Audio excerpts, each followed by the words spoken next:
Esta noche tan desapacible quiero empezar el programa aquí, en un auténtico templo del conocimiento, de la sabiduría, pero también, se lo aseguro, templo del misterio. Les hablo del increíble Museo del Prado, pero vamos a verlo de una forma distinta, de una forma singular. Hay muchas claves, muchos códigos, muchos secretos en las obras de los grandes maestros que aquí se custodian. Y tenemos un guía excepcional. Javier Sierra, nuestro compañero, ha terminado su libro El Maestro del Prado, porque él tuvo un extraño encuentro aquí que le mostró esa otra visión del arte. Javier está con nosotros. Javier, buenas noches. Muy buenas noches. Nunca has visto el Museo del Prado como lo vas a ver esta noche. Y lo más importante, tampoco ustedes han visto nunca esta maravilla, este lugar tan sagrado como se va a ver esta noche en Cuarto Milenio. ¡Vamos allá, Javier!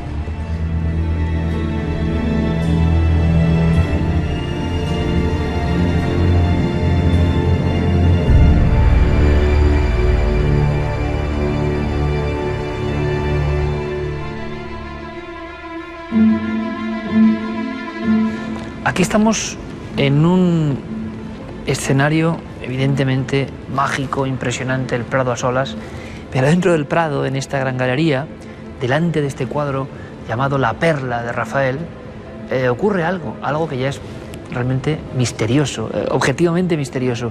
Es algo que te pasó hace mucho tiempo, Javier, cuando eras un joven recién llegado a Madrid, algo que de alguna forma has rescatado de tus propios recuerdos, algo que dejaste y enterrado, algo que ha motivado este Maestro del Prado. Muchos pensarán que es un recurso de novela, pero en realidad remite a algo que yo experimenté en carne propia en este museo. Fue en 1990, cerca de las Navidades de 1990, en una de mis visitas primeras al Museo del Prado, recién llegado a Madrid, cuando me quedé fascinado ante esta pintura de Rafael. Era el cuadro favorito de Felipe IV, pero yo no lo sabía, La Perla lo llamaban. Y me quedé mirando sobre todo al niño que está en el centro de la composición. Con esa expresión, ¿no? Pero fíjate sobre todo en su mirada. La mirada es la clave para comprender las obras de arte de este museo. Esa mirada no está dirigida a su madre, no está dirigida a ese San José semioculto que está en la parte de atrás. Se va más allá del cuadro, se va fuera. Me quedé extasiado tratando de comprender el misterio que había detrás. Media hora mirando el cuadro. Y cuando quise darme cuenta, tenía un señor al lado, mirando igual de fijo que yo a ese niño y a esa Miranda, y en un momento dado me dijo, si quieres, te explico los misterios de este y de otros cuadros. Y a partir de ahí surgió una relación y me dejé llevar.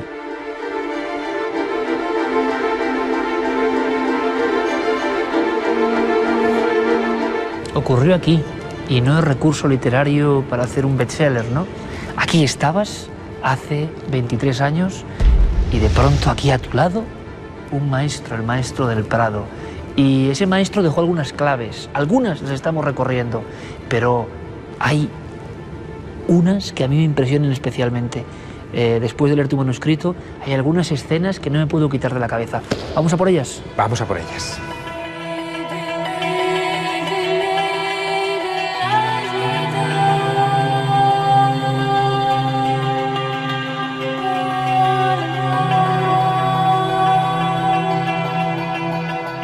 Bueno, estar aquí delante del Jardín de las Delicias es una sensación realmente impresionante, Javier, porque la soledad del Museo del Prado todavía me tiene a mí por lo menos cautivado.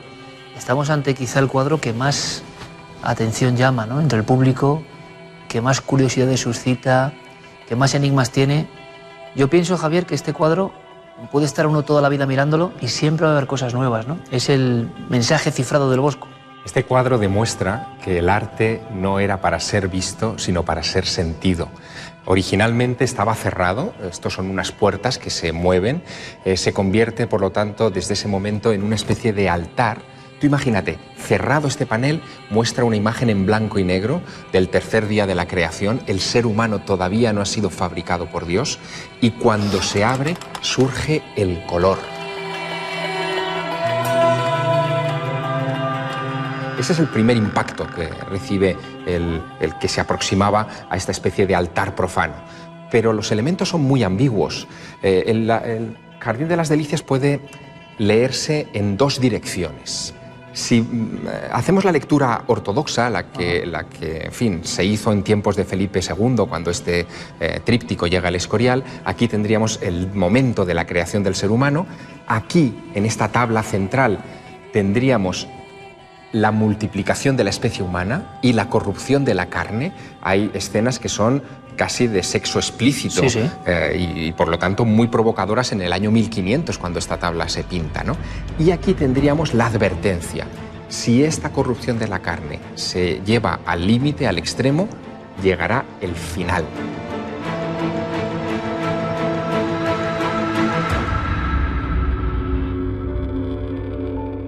Pero, y esto es lo interesante, Iker, esto tiene otra lectura.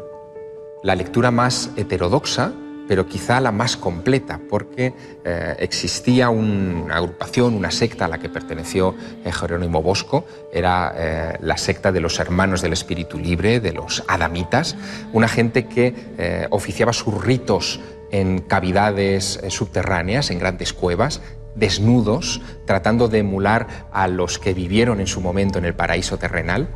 Y ellos lo que sostenían es que vivíamos en este tiempo en el infierno. Vivíamos ahí. Fíjate en esta tabla.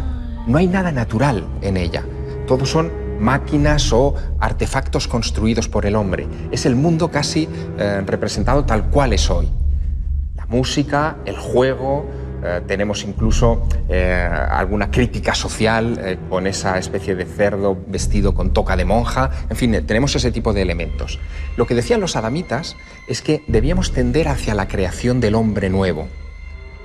Esto sería ese paso hacia el hombre nuevo, donde nos despojaríamos de lo artificial. Aquí hay personajes vestidos, pero aquí todos aparentemente están desnudos, y nuestra consecución final sería el hombre perfecto, llegar al paraíso e integrarnos con la divinidad. En esta misma sala, que es una sala muy especial del Museo del Prado, hay muchos enigmas. Seguramente será uno de los lugares del mundo con más enigmas por metros cuadrados, ¿no? Vamos a intentar visualizarlos, vamos a intentar verlo, porque hay un cuadro muy especial, hay un cuadro muy potente, tremendo, que estoy seguro que va a llamar la atención de todos los espectadores. ¿Te parece?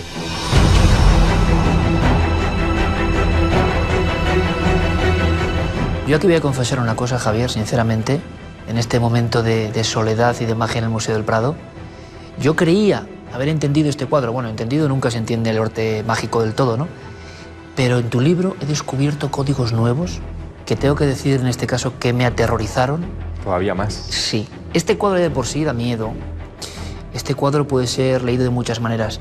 Pero tú en el libro comentas un elemento concreto, que es un elemento que parece casi arquitectónico, que el público lo visualice ahora mismo. Es una especie de gran cajón, de inmensa arca, llena de esqueletos. Y la humanidad va siendo empujada hacia esa especie de umbral desconocido.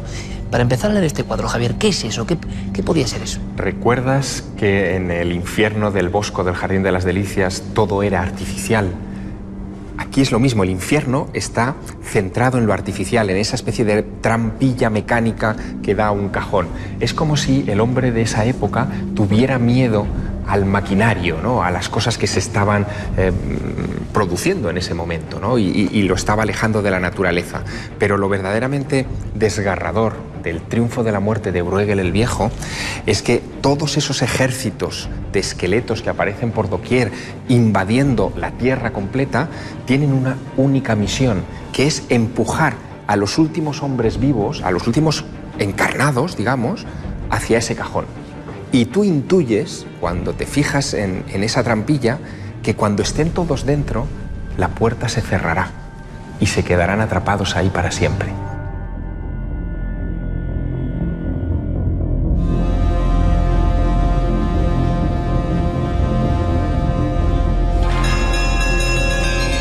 Nos da la impresión, y por eso el maestro del Prado lo dejaba caer, ¿no? Lo deja caer en el libro, que estos cuadros pueden leerse como si fueran auténticos puzzles o mosaicos, ¿no? Que tienen un sinfín de significados que muchas veces no han sido recogidos en las guías más ortodoxas. Bueno, hasta el punto de que unos años después de que Bruegel pintara esta tabla, unos años antes de que Bruegel pintara esta tabla, un artista, Hans Holbein, el joven, diseñó una tipografía que es muy siniestra, que se conoce como el alfabeto de la muerte. ¿Tienes alguna letra por aquí, no? Tengo algunas letras, mira. La A, por ejemplo, con un esqueleto tocando el tambor, que lo vemos representado sobre el cajón, que es el destino final de esta pintura. Mira la V, ¿te había llamado la atención el jinete? Sí, claro. Aquí tenemos a la dama de la guadaña, en este caso llevando un alma. O la T, por favor, fíjate en la parte inferior, ese esqueleto enmascarado abajo, con la misma clase de recipientes, de frascos, derramando el agua también. Es lo mismo, es el mismo código. ¿Esto qué quiere decir? Algo sobrecogedor, que probablemente Bruegel no solamente pintó este cuadro, sino que con esos esqueletos escribió un mensaje en el cuadro.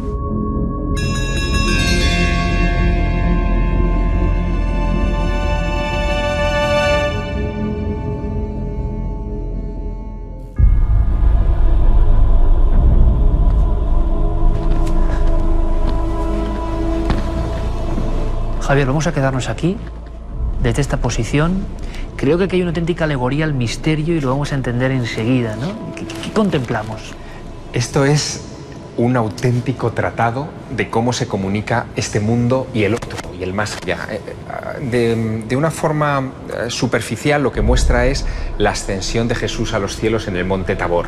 Rafael se imagina esa escena, sitúa a Moisés y a Elías al lado de Cristo, acompañándolo en su subida a los cielos. Pero fíjate, lo importante aquí es el plano terrestre, la parte inferior del cuadro. Otra vez, una división de mundos. Absolutamente, donde vemos a un conjunto de personajes que no están viendo lo que sucede encima de sus cabezas, que sin embargo están señalando todos a un niño que está en el lado derecho de la composición, que tiene una actitud muy peculiar, Iker. Una mano extendida hacia el cielo, otra hacia la tierra, marcando simbólicamente que se trata efectivamente del nexo, del enlace entre este mundo y el superior. Y sobre todo, Iker, fíjate en la mirada. Esa mirada estrábica lo que nos está indicando es que es capaz de ver esos dos mundos aparentemente opuestos que ninguno de los apóstoles que está en la parte inferior del cuadro puede ver. Y un último elemento, Iker, esa mujer. En ninguna escena de las que nos describen los evangelios respecto a la ascensión de Jesús a los cielos aparece ni el niño estrábico o poseído ni esa mujer. Esa mujer está con sus dos manos señalando al niño. En las notas de Rafael sabemos que esa mujer encarna a Sofía, la sabiduría. Es decir, nos está diciendo que a través de la sabiduría podemos encontrar el canal para comunicarnos con el mundo superior. Yo creo que la audiencia lo va a entender perfectamente. Yo ahora mismo tengo la carne de gallina porque estoy viendo un retrato que en el fondo es el retrato del espíritu de tantas personas incomprendidas que ven un poco más allá, que son capaces de contemplar lo no ordinario, lo extraordinario, y cómo en el fondo la gente común, la gente terrenal, incluso les señala como si fuesen eso, locos. Sin embargo, esos locos están accediendo a otro nivel de cosas, ¿no? Un nivel que a veces solo se alcanza con el arte, pero es tan gráfico.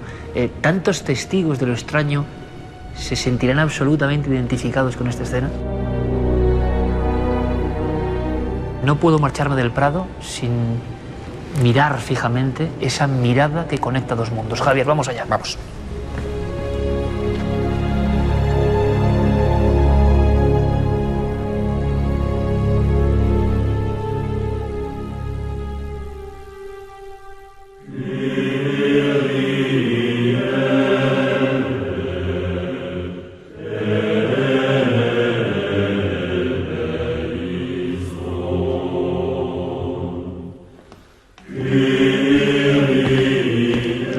Un cuadro del Tiziano, uno de los artistas más reconocidos de su tiempo, muy prolífico. A mí personalmente no me llega mucho, me parece muy académico.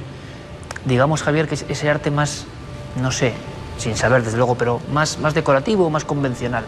Pero claro, llegamos a uno de esos cuadros que el maestro del Prado ya avisa, ojo con este, ¿no? Aquí hay retratos, tanto que buscamos fotos de espíritus, aquí hay retratos de espíritus, ¿no? Este cuadro tiene una historia sobrecogedora. Carlos V se lo lleva a Yuste en los últimos momentos de su vida y durante semanas medita durante horas y horas delante del cuadro hasta llegar a preocupar a sus médicos, que llegan a querer apartarle de esta obra que le ha atrapado magnéticamente.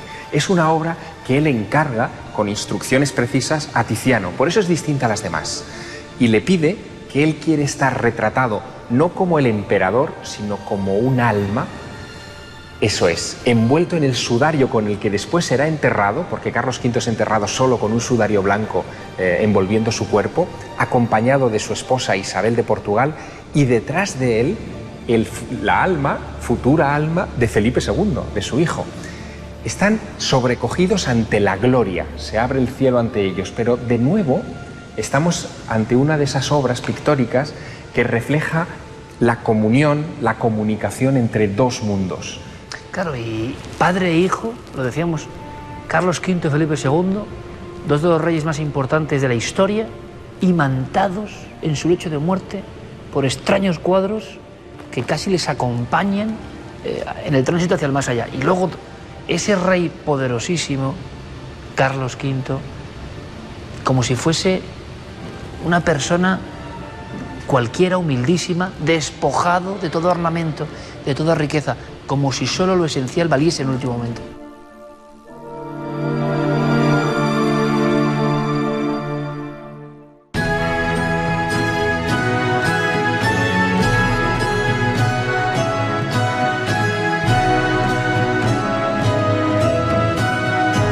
Y Javier, yo pienso que casi el alma se desdobla cuando llegamos a los dominios de Domenico Tetocopulo el Greco. Yo creo que hay muchos mitos también sobre este hombre, ¿verdad? Acumuló enigmas toda su vida e incluso existe la leyenda, en mi opinión descabellada y tan mecanicista que casi causa risión, que es de que él tenía algún efecto en la visión, alguna especie de problema y por eso pintaba así. No, él no pintaba así por eso. Claro. Y además la prueba la tenemos en las pinturas que se encuentran en esta sala del Museo del Prado, en especial esta, la Encarnación. Fíjate bien, estamos ante otra imagen donde se comunica este mundo y el otro. La habitación en la que está la Virgen María, se ve incluso un atril detrás con un libro, un mueble, se está desvaneciendo, desaparece por completo y se abre lo sobrenatural en ese mismo habitáculo. ¿Qué es lo que vemos aquí? Lo que vemos es al ángel que no está anunciando, como en tantos otros cuadros, que María va a quedarse embarazada. No, no. Este es el momento de la encarnación, el momento en el que ya está embarazada de la simiente divina. Por eso el ángel pone las manos en aspa sobre su pecho para proteger esa simiente. Es un código que unos pocos artistas solamente conocían y que él refleja a la perfección. ¿Y por qué este aspecto? Esas almas que son como cabecitas detrás de ellas que ascienden a los cielos. Pues por expresa indicación de un monje visionario que es casi desconocido en la historia, Alonso de Orozco. Alonso de Orozco era el confesor de María de Aragón, que fue la mujer que le encargó al Greco estas pinturas para el convento de la Encarnación, donde hoy está el Senado en Madrid. Y Alonso de Orozco, en sus tratados, explica estas visiones, explica esta óptica, esta visión de las figuras, explica cómo la habitación de María se desintegra cuando se produce el milagro de la Encarnación. Y esa visión mística, sobrenatural, sobrecogedora, es la que el Greco reconstruye casi con precisión de documentalista.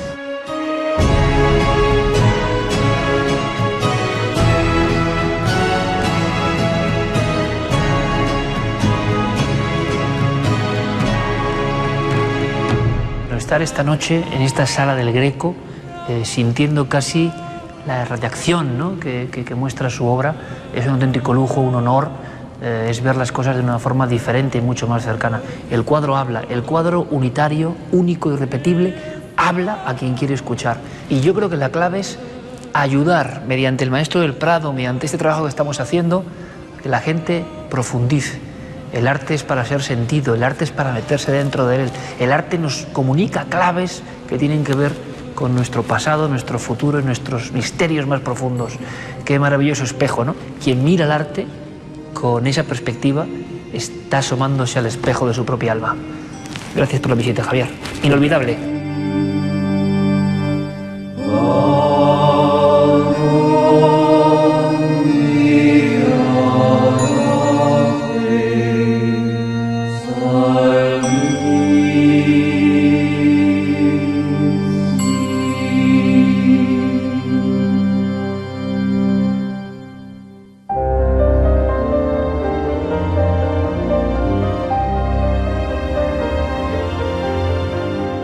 Espero que hayan disfrutado de este paseo por el Museo del Prado, por algunos de sus códigos más ocultos, más secretos, más enigmáticos.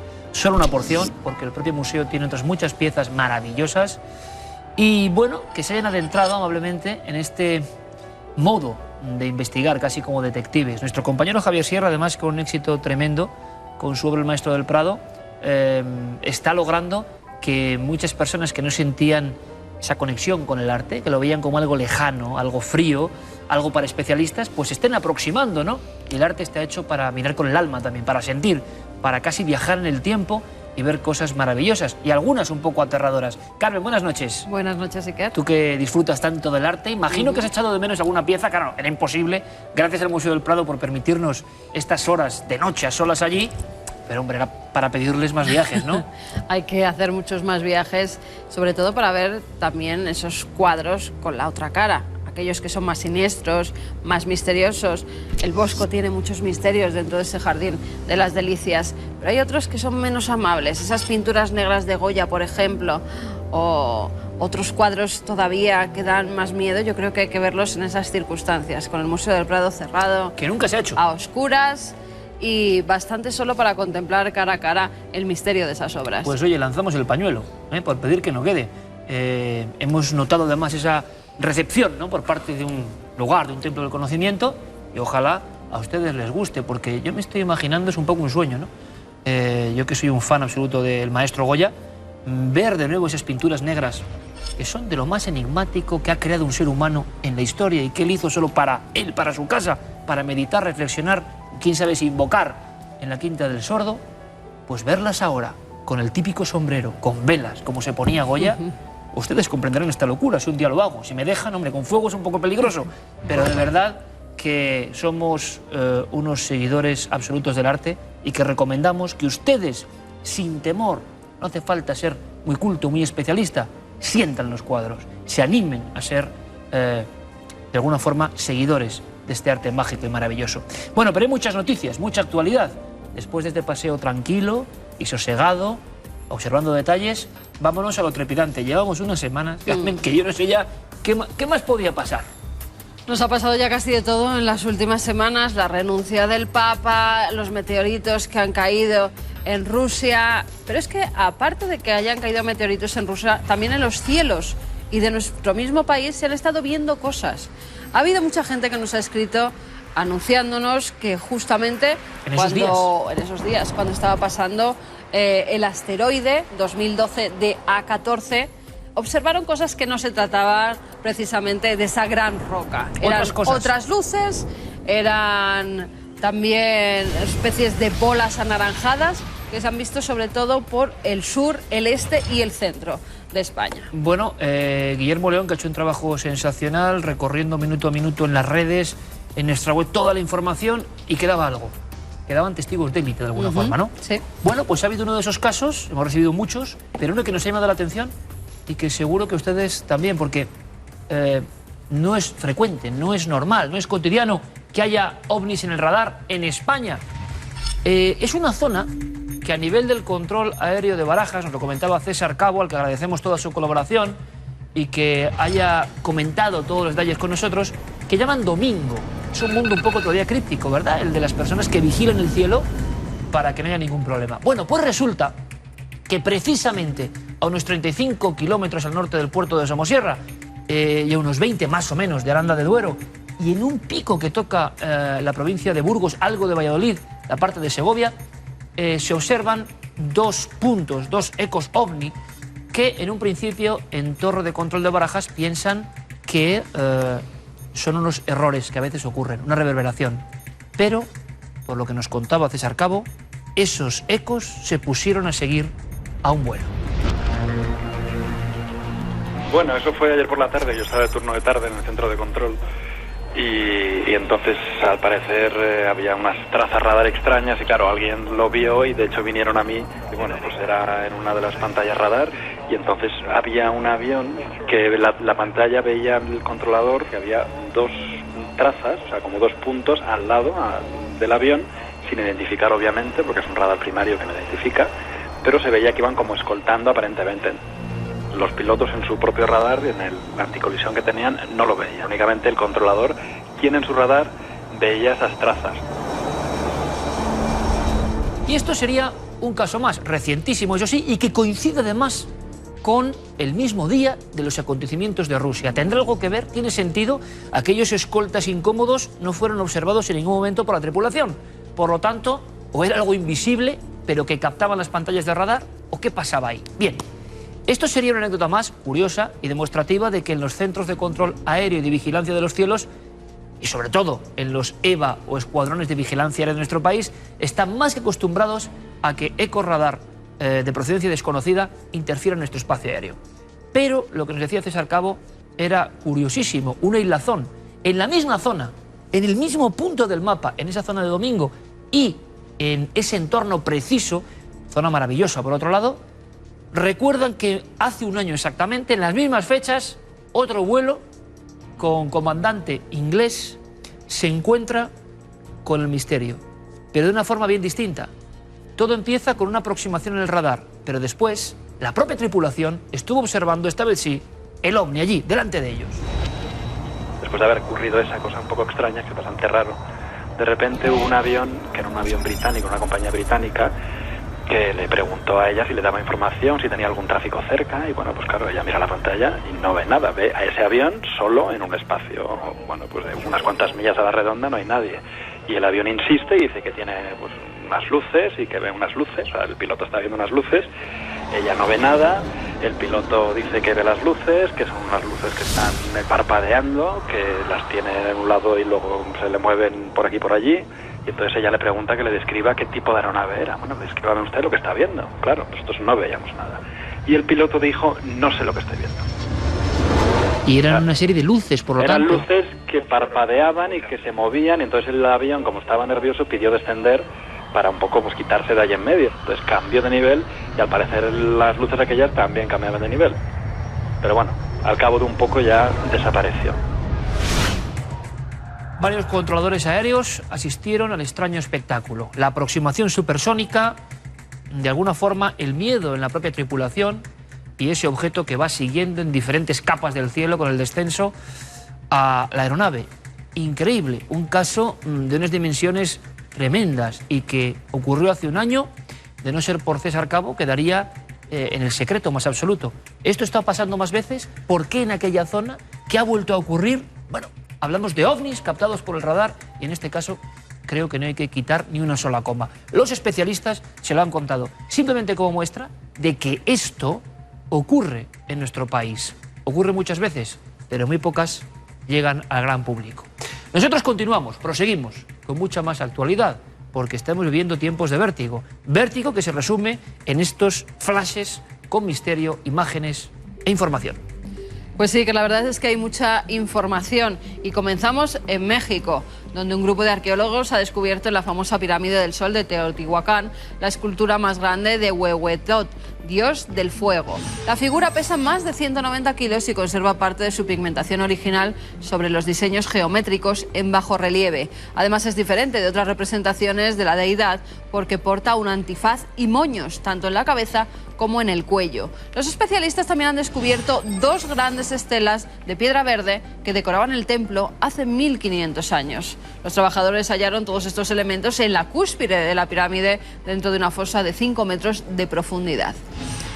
Y hace unos días, unos niños de 11 años lograron captar en Siberia las imágenes de un raro espécimen de grandes dimensiones que creen que puede ser el Yeti. El vídeo ya está en manos de científicos rusos que aseguran que son las tomas más claras que se tienen del hombre de las nieves. La grabación fue realizada con un teléfono móvil. Al parecer los niños estaban jugando cerca del bosque y vieron unas gigantescas huellas, las siguieron hasta llegar a unos arbustos y allí se escondieron. Acto seguido, ante su mirada, apareció un ser que camina sobre dos patas, tenía el cuerpo cubierto de pelo oscuro y era muy alto. El experto Igor Butsev, director del Centro Internacional de Omniología en Moscú, ha asegurado que no duda que fuera un yeti. Además dice que se encontraba en una típica pose, con la espalda ligeramente inclinada y sus largos brazos hacia abajo. y viajamos hasta Perú, donde los arqueólogos están trabajando en el centro arqueológico conocido como El Paraíso. Los especialistas creen que fue construido hace unos 5.000 años y muestra una pirámide principal en piedra y un subterráneo templo de fuego. Se cree que hay otras 10 edificaciones aún enterradas, pero el templo de fuego, un centro ceremonial subterráneo de 4 niveles, revela con una pequeña entrada por donde pasaba el sacerdote que allí se llevaban a cabo rituales de las más antiguas civilizaciones de América. En su interior había un fogón cuyas llamas servían para quemar ofrendas y el humo ayudaba así a conectarse con los dioses.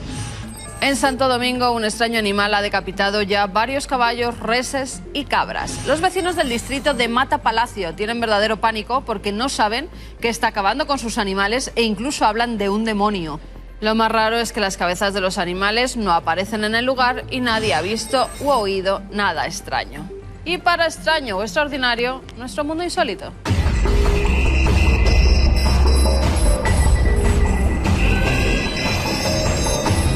Fíjense lo que ha pasado en la localidad de Espírito Santo, en Brasil. Están velando a un político que había fallecido por un fallo cardíaco a los 63 años. Las cámaras de televisión estaban apuntando a su féretro cuando de repente observan que la cabeza del finado se levanta durante milésimas de segundos para después volver a reposar en el féretro. Todavía no saben qué ha podido ocurrir, si ha sido un movimiento debido a los gases del cuerpo cuando ya está empezando a descomponerse o si por el contrario no estaba del todo muerto. Y les presento las creaciones de Andrew Lancaster. Se dedica a disecar cuerpos de animales. Además, animales que estaban atropellados, que estaban en la cuneta. Él los recoge, los lleva a su casa, los mete en el congelador y luego, pues, los diseca. Pero eran animales normales, hasta que decidió conjuntar los cuerpos de varios. Por ejemplo, una gallina de 3 cabezas, o un cerdo con alas, o fíjense, un pato con lo que parece un cuerpo de conejo. Bueno, pues que las vende por internet estas creaciones. Si quiere que alguna decore su casa, ya sabe, Andrew Lancaster. Y acabamos con una historia bonita, insólita, eso sí. ¿Por qué? Pónganse en situación. Año 2005. Un joven tiene un accidente. Dona su corazón y otro joven lo recibe. Tiene muchas ganas de conocer, por lo menos, a la familia que ha donado ese órgano. Y lo consigue por casualidad hace unos pocos meses. Conoce a la hermana. Pero no solo que la conozca, sino que se enamora de ella y en pocos días se van a casar sin saber que llevaba el corazón de su hermano. Una historia de amor que ha acabado bien. Y nos vamos a la cara oculta con Santiago Camacho, a ver qué nos cuenta esta semana.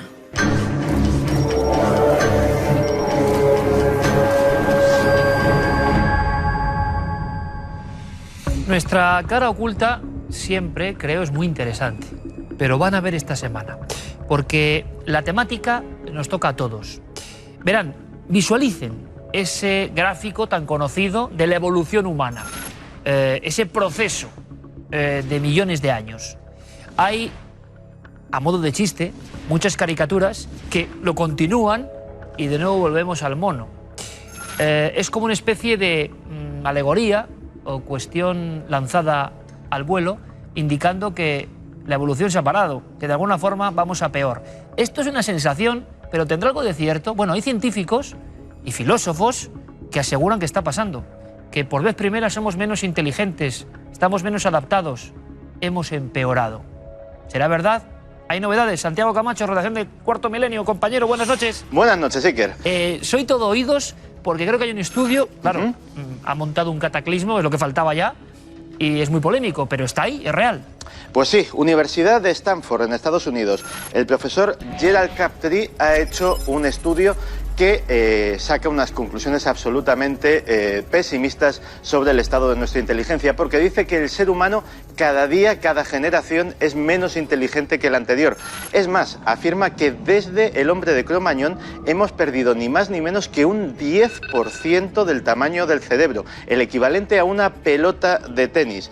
Para que nos hagamos una idea de que esto tiene su cierta importancia, hay un estudio sobre los taxistas londinenses que tienen que memorizar una cantidad enorme de calles, pues que afirma que cuando están memorizando y estudiando para sacarse esa licencia, su cerebro realmente aumenta de tamaño porque lo utilizan más y porque eso tiene un reflejo físico, con lo cual esa ausencia de tamaño pues tiene su importancia. Pero el profesor Crabtree llega más lejos.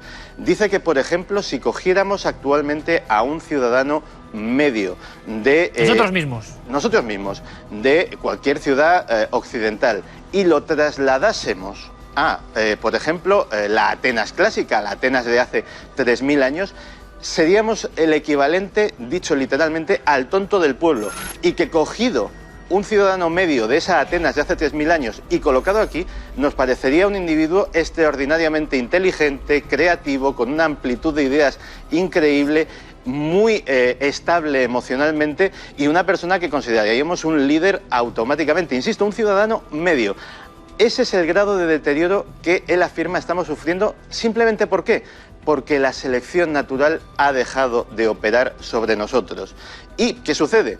Que esa selección natural que a nuestros antepasados les ponía constantemente en situaciones de o piensas rápido o mueres, y si mueres evidentemente no te reproduces, pues hace miles de años que no opera sobre nuestra especie y montones de mutaciones perjudiciales se han ido perpetuando gracias a la reproducción. Qué absoluto temazo, Santiago. Es decir, que nos hemos abotargado así globalmente, ¿no? Sin embargo, lo digo muchas veces, tenemos más herramientas, más dispositivos para acceder a información que nunca antes el hombre ha soñado. Entonces, ¿cómo se come todo esto? Bueno, hay un segundo factor. Yo sé que esto puede ser escandaloso. En Estados Unidos ha generado, como digo, un tsunami ideológico de alguna forma. Se habla de la reproducción y de los problemas que está habiendo. Sí, porque parece ser que nuestras propias tendencias sociales van en contra de esa tendencia que sería favorable. Parece ser que los estudios afirman que las personas más inteligentes, las parejas con mayor coeficiente intelectual, se reproducen menos que las personas menos inteligentes. ¿Por qué? Pues parece ser que estas personas con una inteligencia superior a la media prefieren su comodidad, prefieren su carrera profesional, prefieren no tener hijos con los perjuicios, entre comillas, que eso les supondría, mientras que las personas con una posición socioeconómica menor sí que están más propensas a eso. Eso, por ejemplo, lo han tenido en cuenta gobiernos como el de Singapur, que a día de hoy está dando importantes subvenciones a las parejas más inteligentes para que tengan hijos, para que se reproduzcan y de alguna forma intenten pues paliar esta situación. Bueno, es que me parece realmente alucinante. Imagino que habrá sido acusado de racista de alguna forma, habrá habido un sinfín de críticas. Nosotros lo contamos y no es que estemos de acuerdo, no, simplemente lo exponemos porque está siendo noticia, en este caso, en Estados Unidos, y porque este eco nos rebota, nos llega, ¿no? Nos hace pensar, ¿será verdad? ¿Será verdad? El símil de la antigua Grecia y ahora, el Cromañón, claro, si vemos cómo pintaban y cómo pintan algunos artistas modernos, igual resulta que es verdad. Azúcar, sabíamos que era mala, ¿no? Pero no tanto. Sí, porque otros estudios han constatado la situación, han constatado el hecho de que cada vez somos como especie menos inteligentes, pero lo achacan a otros factores. El profesor Fernando Gómez Pinilla de la Universidad de California ha hecho un estudio sobre ratones y cree que la clave está en el exceso de azúcar en nuestra alimentación. Él ha enseñado a una serie de ratones de laboratorio, lo típico, un laberinto, cómo resolverlo, y luego a esos ratones, a una parte de ellos, les ha dado una alimentación rica en azúcar, tanto como la nuestra, con los refrescos, con los dulces industriales, etcétera, etcétera. Pues bien, esos ratones dulces, digámoslo así, pues no solamente se van haciendo cada vez más torpes y cada vez van haciendo los laberintos con más dificultad, sino que algunos de ellos los olvidan por completo y se quedan en mitad del laberinto sin saber absolutamente qué hacer, cosa a la que el profesor Pinilla pues achaca que puede ser también algo que está atacando a nuestra inteligencia natural. Yo creo, Santiago, que este es un tema de tal calado que esto va a haber que llevarlo al debate. Y el espectador de Cuarto Milenio lo va a entender enseguida. Porque todos estamos ahora mismo con la duda. ¿Es posible que hayamos llegado a este punto de involución? ¿O son teorías que no tienen ninguna herramienta? Porque, claro, si tenemos más elementos, esto mismo, tenemos más cosas que nunca. Esto los cromañones ni los soñaban. ¿Cómo es que vamos a ser más tontos? Dependencia tecnológica.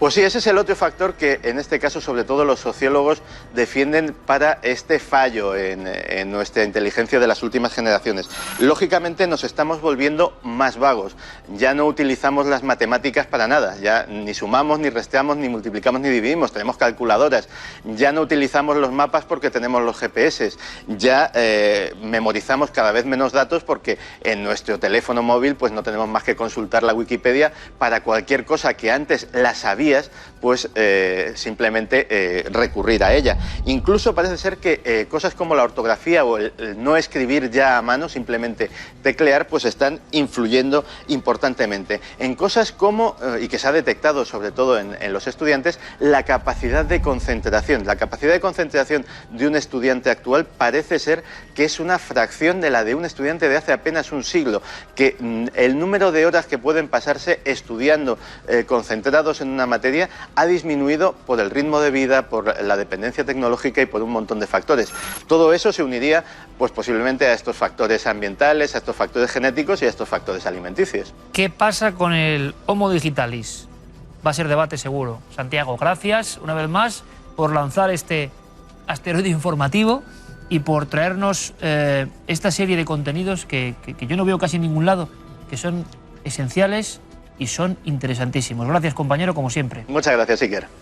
Estoy recordando ahora, con todo lo que ha contado Santiago Camacho, una conversación, un zoólogo y un periodista científico, los dos en un restaurante debatiendo sobre no sé qué especie, y de repente tienen que confirmar algo y como si fuesen dos pistoleros sacan ambos la tablet. Ahí estaba, claro, la información precisa. Y uno, reflexionando, un poco melancólico, dijo: ¡ah, qué tiempo! ¿Recuerdas cuando nos aprendíamos las cosas? Claro que también esto tiene una doble reflexión. Igual ya no hace falta memorizar tanto, si todo está como nunca antes en la palma de la mano, en la palma digital de la mano. Habrá que comprender, interrelacionar y no memorizar.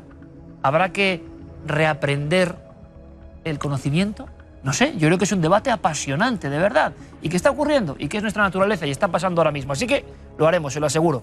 Lo que hacemos ahora es viajar a otro lugar, en el tiempo también. Verán, no quiero ser excesivamente reiterativo, porque ustedes pueden pensar ahora mismo que ya hemos tocado este asunto y este lugar. Pero tenemos un compromiso de investigación, no de hacer un reportaje y dejarlo suelto. Hablamos evidentemente de la célebre ya, por desgracia, tragedia terrible de los Alfaques. Ustedes saben, como nosotros, que han estado personas que han visto cosas, esos niños del cubo. Hemos seguido indagando, hemos seguido investigando. No podemos soltar la soga porque creemos, sinceramente, que estamos cerca de llegar a algún resultado. Vamos con una historia humana y luego con dos testigos. Uno de ellos médico, que va a contar algo asombroso y creo que es muy valiente. Pero antes quiero que vean este recorte de prensa. Es una breve noticia. Recuerdan aquel camión cisterna que estalla y muchísimos muertos, varios centenares de muertos que quedaron ahí directamente, en ese lugar donde luego pasan, al parecer, cosas muy misteriosas. Pues bien, la prensa hablaba de un niño milagro, de un niño que mientras toda su familia moría en un segundo, se quedaba de pie sin comprender lo que había ocurrido. Léanlo, recuérdenlo.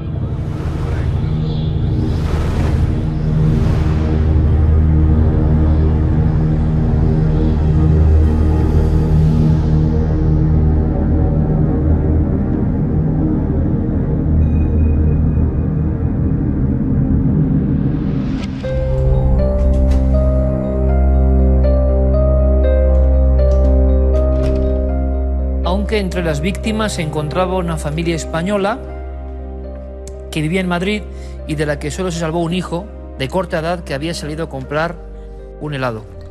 Buenas noches. Buenas noches. Tú eres ese niño. Dice la prensa que había ido a comprar un helado. No sé si es exacto el dato, si se ajusta a la realidad o no.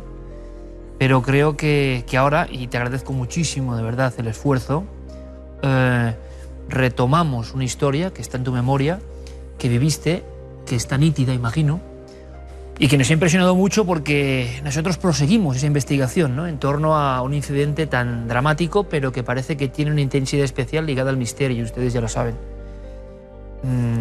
Nos creíamos que era una leyenda todo esto, de un niño un poco en mitad del fuego y que de forma también casi milagrosa, se puede decir, o así se dijo, se había salvado, ¿no? Aquí estás tú. Sí, gracias a mi ángel de la guarda, ¿no? ¿Qué ocurrió? ¿Qué recuerdas? ¿Qué te viene ahora mismo a la memoria en ese instante?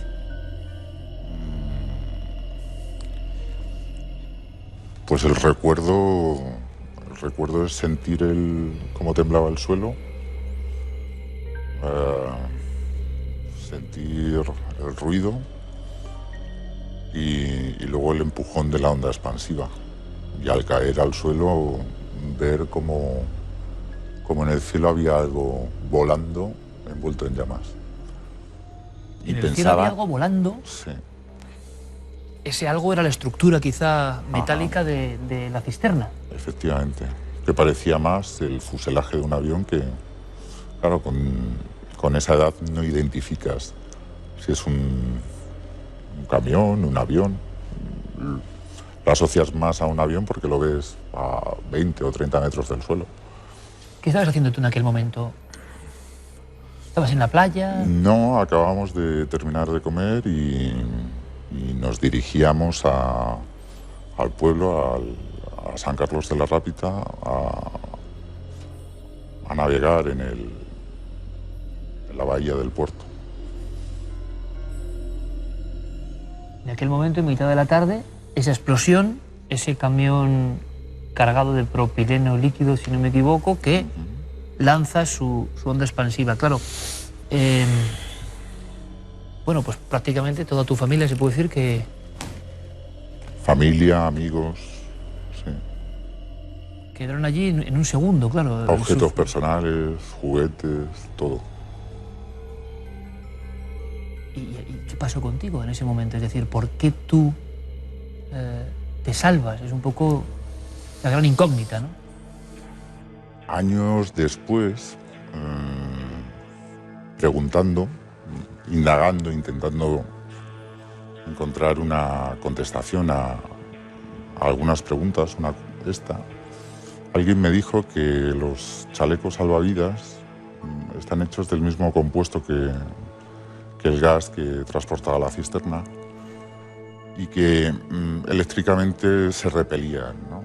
Entonces, por eso se daba la paradoja que había botellas de agua intactas de plástico y hierros fundidos al lado. No te puedo decir si es verdad o no. Es la única explicación que a mí me han dado. Y bueno, el camión no cayó muy lejos de nosotros, cayó como a unos 10 metros o por ahí. Entonces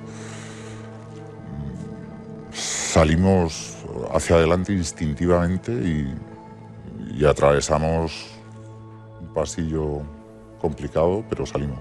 ¿Qué viste? ¿Cuál es la imagen? Pues la imagen en aquel momento era desoladora porque era como que no había... Yo solo recuerdo al dueño del camping intentando localizar a los bomberos, parando coches en la carretera, intentando abrir las mangueras de riego, en fin, intentando dar algún tipo de solución, pero claro, la magnitud de aquello era desproporcionada para los recursos que había. Y fue visto y no visto, ¿no? Fue una cosa rapidísima. Sí, yo sobre esto he teorizado alguna vez, es decir, la cisterna explotó por exceso de presión, no porque se estrellase por pura presión se elevó del suelo y al derramarse se derramó desde lo alto con todo su contenido sobre todas las personas que había debajo. Y ya se derramó en formato gas inflamado. Entonces... O sea que de alguna forma esa cisterna se convirtió en una especie de ducha, vamos a decirlo, mortal en ese aspecto, ¿no? Tirando... y claro, esos minutos después, ¿cómo son, no? ¿Cómo uno es consciente de lo que ha ocurrido y de que, como tú decías, todo tu mundo, ya no es solo la familia, ¿no? Que evidentemente es lo más importante, pero todo tu mundo se ha quedado ahí en un segundo, ¿no? ¿Qué hace uno? Imagino que la desubicación...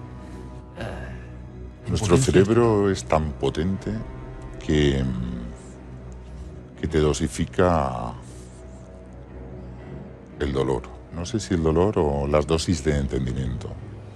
Pura supervivencia, ¿no? Entonces, en principio, te conviertes en un espectador de algo dantesco y poco a poco vas teniendo pensamientos que te alejan de esa situación. Y por otro lado hay otros pensamientos que me imagino que serán más afectivos, que te introducen de nuevo en la situación. Ves cosas que no retienes, o que retienes pero que no recuerdas en tu primera memoria y que retienes luego en el tiempo. ¿Hay alguna escena concreta que puede ser dramática o de un objeto o de alguien que se te haya quedado especialmente? Cuando vuelves a la historia aparece.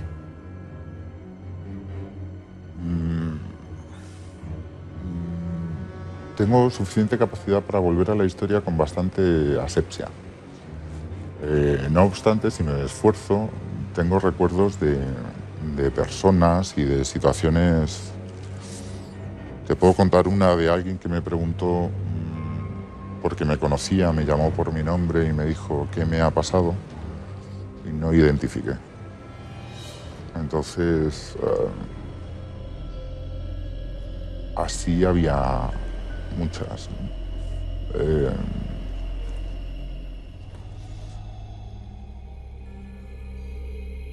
El recuerdo más, no sé si decirle tonto, pero son las piedras de la playa que tenían piel. Son piedras grandes y eso es distinto. Eso lo dice todo. El calibre de lo que ocurrió. Bien, ¿qué ocurre con esta historia tan bien conocida, ¿no? Por desgracia, por nuestros espectadores y por todas las personas que lo vivieron, evidentemente? Que nosotros hemos investigado porque a raíz, sobre todo del 2004, hay diferentes testigos que hablan de una sensación de presencias. Y ocurre algo, hilando con las cuestiones que más sorprenden al público, evidentemente, dentro de la tragedia, y es que muchos testigos afirman que han visto cosas.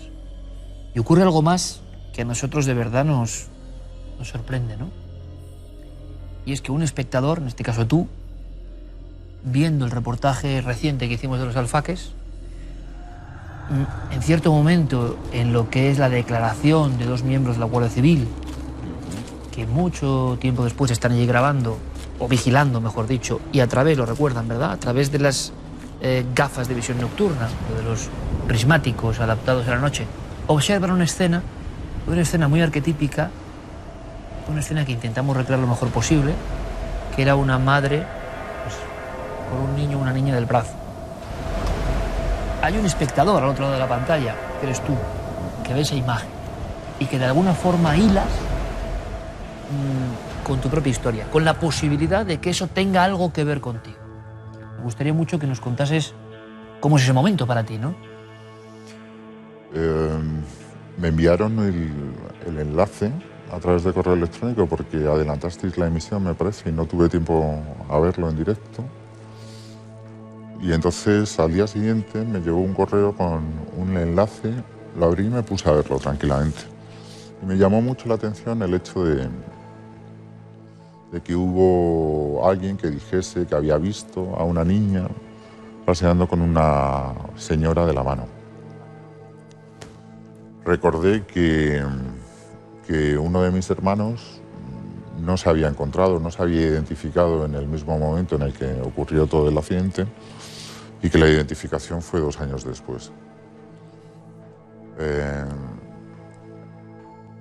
En aquel momento, como no existía ni ADN, nos dijeron que la identificación se había hecho por dientes o por fotografías de los dientes. Pero en mi familia yo creo que entendieron que lo habían hecho por descuento, es decir, nos quedan tantos cadáveres de tal volumen y a esta familia le falta un cadáver de tal. Entonces, bueno, como no existía la certeza de que fuese, ni de que fuese ni de que no fuese, no se hizo nada. Al ver estas imágenes pensé, joder, ¿y si es? Te dio la impresión, ¿no?, que a veces es corazonada, no sé, es claro, es de un arrebato, cosas, ¿no?, que tienes pendientes, que no se han cerrado, ¿no? Que algo dentro de ti también te indica que no está acabada la historia, ¿no? De alguna forma, que igual queda algún resquicio. Era como se hacían las cosas en la época también, ¿no? Hemos hablado con muchos forenses, año 78, y durante 2 años, creo que es importante, no nos dan una solución definitiva, entre comillas, al caso de... No es tanto que no esté terminada la historia, o concluida, o clara, sino que, pues bueno, al ver el programa dije, ¿y si es? Entonces, con el easy, a veces es muy útil para cuestionarte algunas cosas. Os escribí un correo electrónico diciendo que bueno, si queríais emprender un trabajo serio o una investigación seria sobre el asunto, que yo había vivido eso en primera persona y que no me importaría colaborar, porque quería saber si realmente existía algo y si existía, saber si yo tenía posibilidades de ayudar o de hacer o de... Vete tú a saber, ¿no? ¿Cómo fue el regreso? Bien, con ansiedad, más por lo que se podía ver que por ir al sitio en sí, ¿no? Ya que íbamos acompañados de una persona muy preparada y bueno, pues entendía que podía ser una experiencia para mí muy distinta a las habituales, ¿no? ¿Hay algún instante, aparte de hablar del sensitivo, que en esta ocasión, entre comillas, también siempre, ¿no? Nos acompañó para ver qué ocurría? Y además, yo creo que hay un análisis muy interesante de lo que ocurre después, ¿no? En toda esta historia. Vamos con una persona, con Carlos, que en algunas ocasiones parece que ha tenido aciertos sorprendentes, como nos ocurre con Paloma Navarrete. Y en esta ocasión, quizá alguien que pudiese no tener tanta información del suceso, nosotros podemos dar, esto sé que es difícil de creer, ¿verdad?, porque estamos en televisión y demás, pero como los primeros que queremos saber somos nosotros, puedo certificar que cuando la persona va a un lugar, tampoco se le dice que va a este lugar en concreto. Se entera ya y se ponen todos los medios para que no pueda tener una información previa, ¿no? Y que eso tiña su supuesta visión. Pero como tantas otras veces, algunas no por fortuna, pero como tantas otras veces, la realidad es que no hay un éxito, no hay un acierto en este sensitivo, que como ocurre muchas veces, yo creo que hacer una amalgama de retazos. Él sí que en cierto momento creo que habla de niños corriendo y de un lugar que le produce esa sensación de niños corriendo, pero tampoco enlaza muy bien con la muerte y desde luego a ti no te ofrece una solución ni ninguna pista que aproxime a la incógnita que tú tenías, ¿no? También hay que dejarlo claro. Yo tenía esa incógnita, yo no le conté nada a él, yo le dejé que él hiciese su trabajo. Él desde el principio me decía que yo no encajaba allí. Bueno, y yo no le conté nada. Él empezó a comentar que sentía la presencia de niños, habló de si había alguna guardería y bueno, yo me limité a no contarle nada, ¿no? Hay un momento que parece que describe a alguien que podría tener que ver con el dueño del camping. Sí, es verdad. Hay un momento que habla de un señor que estaba junto a un edificio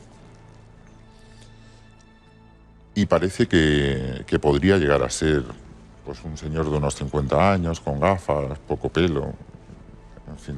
Pero no hay nada, sinceramente, que a ti te aclare o te resuelva la incógnita, las cuestiones pendientes respecto a la niña y la madre, ¿no? No. Y hay que dejarlo claro, y es de la realidad. Yo creo que el público nos conoce.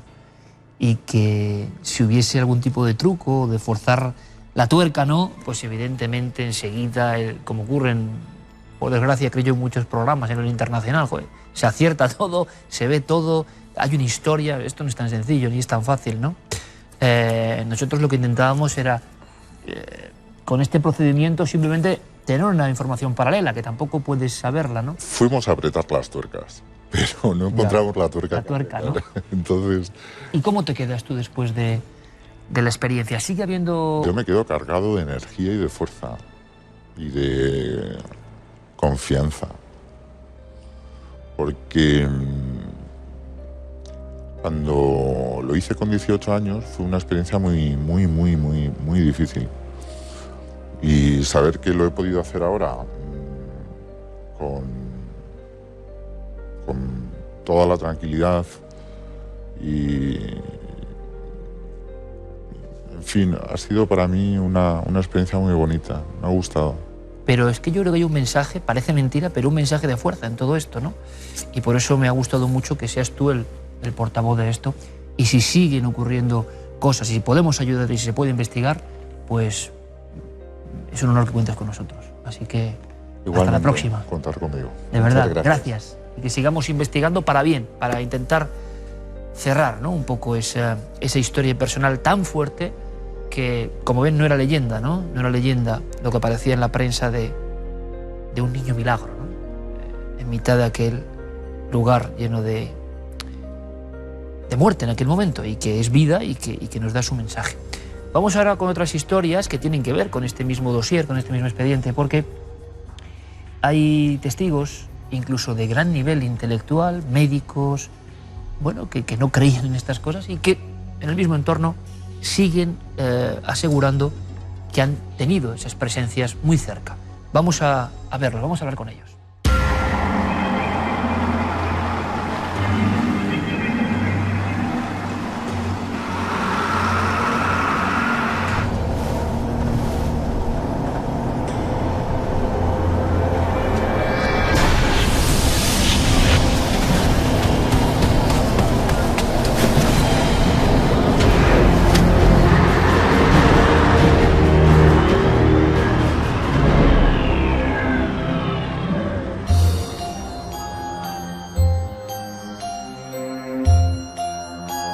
Ahora respiramos profundamente porque vienen dos casos realmente impactantes. Lo pienso, nuestro programa podría subtitularse de alguna forma con el programa de los valientes, porque no es sencillo contar cosas como las que van a escuchar, pero está ocurriendo, ¿verdad? Y sobre todo esta temporada de una forma muy especial. Está habiendo un efecto llamada, un eco que se recoge al otro lado. Yo lo agradezco muchísimo y a veces pienso que nuestra misión profunda es esa, la de despertar a muchas personas que incluso tenían experiencias casi olvidadas en su interior y que a raíz de encontrarse, por ejemplo, con el reportaje de los alfaques, resulta que eso vuelve, les hace ser conscientes de que vivieron algo y se atreven a estar aquí. Y además personas, pues como por ejemplo Hernán Darío García, él es médico de anatomía patológica del Hospital de la Mutua en Tarrasa. Yo le agradezco muchísimo que esté aquí, como tantos otros hombres de la medicina, que nos han contado historias que parecen imposibles e increíbles, pero que estamos viendo que son un mosaico que coincide en el lugar. Hernán, bienvenido, gracias. Buenas noches, Iker. Gracias por estar con nosotros. Gracias. Sé que además hay una anécdota muy bonita, ¿no?, para mí. Tú has pedido permiso a tus superiores y incluso esperando que fuese denegado ese permiso, resulta que es que los superiores, como buenos profesionales, sabían que tú no mentías en absoluto y que conocían que había más historias ahí, ¿verdad? Sí, sí, así es. ¿Eso te ha ocurrido? Sí, bueno, hablé con mis superiores, con mi jefe, y él relacionó algunas cosas que había escuchado y dijo sí, que tenía todo el permiso para venir. Creía que era necesario de alguna forma, que no hay que esconderlo, ¿no?, que no hay que negar estos hechos. Y ya verán el caso de Hernán, porque creo que es una visión, primero, muy próxima, muy cercana y evidente. Nos acompaña también José Manuel Gil Navarro, él es quiropráctico y es el ejemplo que yo decía, alguien que había vivido algo y que viendo el reportaje logró de alguna forma cohesionar o interpretar. José Manuel, bienvenido, gracias por estar aquí. Gracias a ti, Iker. ¿Te ocurrió con 10 años? Con 10 años. Poco después de la tragedia, por tanto. Sí. Y no se olvida, ¿verdad? Estaba no, ahí. Estaba ahí como en letargo. Hasta que vi el programa vuestro, el especial de los alfaques, y fue como un flashback, ¿no? De recordar aquello que se había quedado como una anécdota en algo que no era una anécdota, por lo visto. Y que nos vas a contar. Os lo agradezco mucho a los dos. Así que, Hernán, si te parece, te escuchamos. Vamos a situarnos. Estás tú sobre esa zona, no conocía los hechos, trabaja en la zona en ese momento y creo que vienes de ver a unos pacientes. Cuéntanos un poco, por favor. Bueno, esto me ocurrió en el 2011, en diciembre del 2011.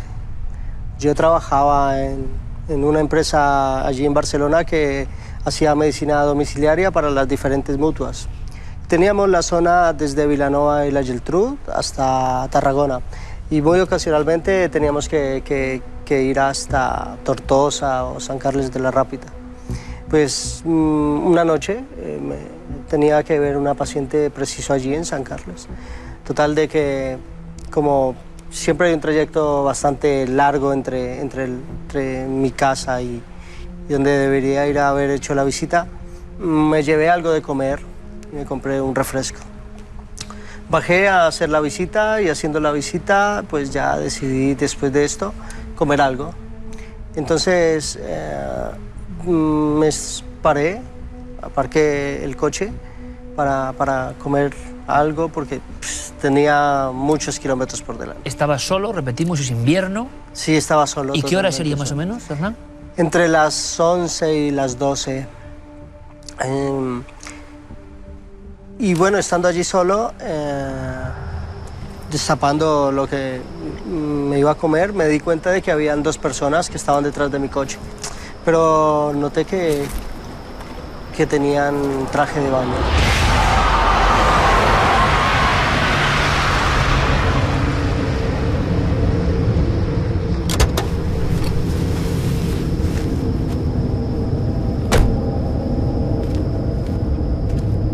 Se les veía solo el tronco, no se les veía la cara ni las extremidades inferiores. Esto lo pude ver porque venía un coche que de hecho las iluminó. Duré 5 segundos mirándolas. O sea, tú estás tranquilamente y en el retrovisor ves que hay dos personas en bañador situadas en paralelo y muy cerca de ti. No es una visión lejana, están casi junto a ti. Sí. Podría decirse que estaban en el asiento trasero. Yo, bueno, en primer momento creí que era cansancio, que era... Entonces decidí bajarme a ver qué pasaba. Y escuché al bajarme... ¿No hay nadie? No, absolutamente nadie. A los 5 segundos tú observas eso, Hernán, están dos figuras ahí, directamente miras y ya no hay nadie. Sí, bueno, yo miro porque el coche que las venía iluminando pasó. Entonces decido bajarme. Lo que me causó un poco de intriga es que cuando es una ilusión son 1 o 2 segundos, pero rápidamente se hizo. Pero más de 4 o 5 segundos viendo la misma escena, viendo las mismas personas. Y estamos hablando, ojo, de un médico, es decir, sabe un poco lo que son algunas cosas. Y eres el primer crítico con su propia historia, pero tú llegas a ver detalles de ese bañador, o sea, no es algo nebuloso, un dibujo, no, es clarísimamente un dibujo, un estampado, yo no sé. Sí. Puedes recordar incluso, imagino, cómo eran los bañadores. Claro, era Madre mía. Sobre todo un bañador que era de un color habano, un color crema, con rayas marrones. ¿Te acuerdas de ese detalle? Claro, detalle, y el pantalón corto blanco. No podéis distinguir edad, es difícil. Yo diría que eran señoras mayores. No eran cuerpos jóvenes. No eran cuerpos jóvenes, eran cuerpos robustos. Se veían señoras mayores como cuando van normalmente a la playa. Se ve el tronco, no puedes ver el rostro. ¿Y entonces qué ocurre? 5 segundos tú observas eso. ¿Qué pasa, Hernán, después? Pues me bajo del coche a mirar qué había pasado, si había alguien por allí. Y empiezo a escuchar, tan pronto abro la puerta del coche, empiezo a escuchar niños gritando, jugando, como en una escuela, como están en la escuela. Y clarísimo, o sea, no es un rumor, sino que está ahí presente. No, estaba allí donde yo estaba, como si yo estuviera en medio del juego.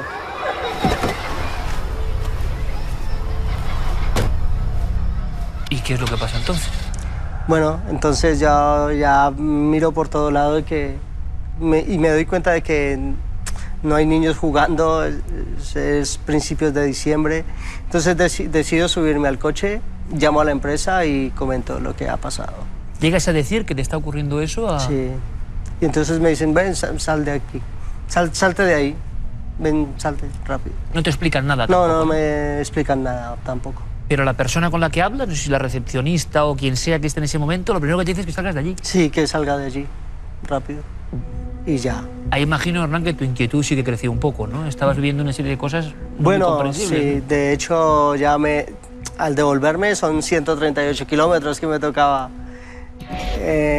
Intenté irme por la vía de pago, por la autopista, junto a un camión, algo que estuviera detrás mío. No quería mirar nada más atrás en mi coche. Qué bueno. Eso me parece tan gráfico. Es decir, yo creía que... No querías ir solo en ningún momento de la ruta.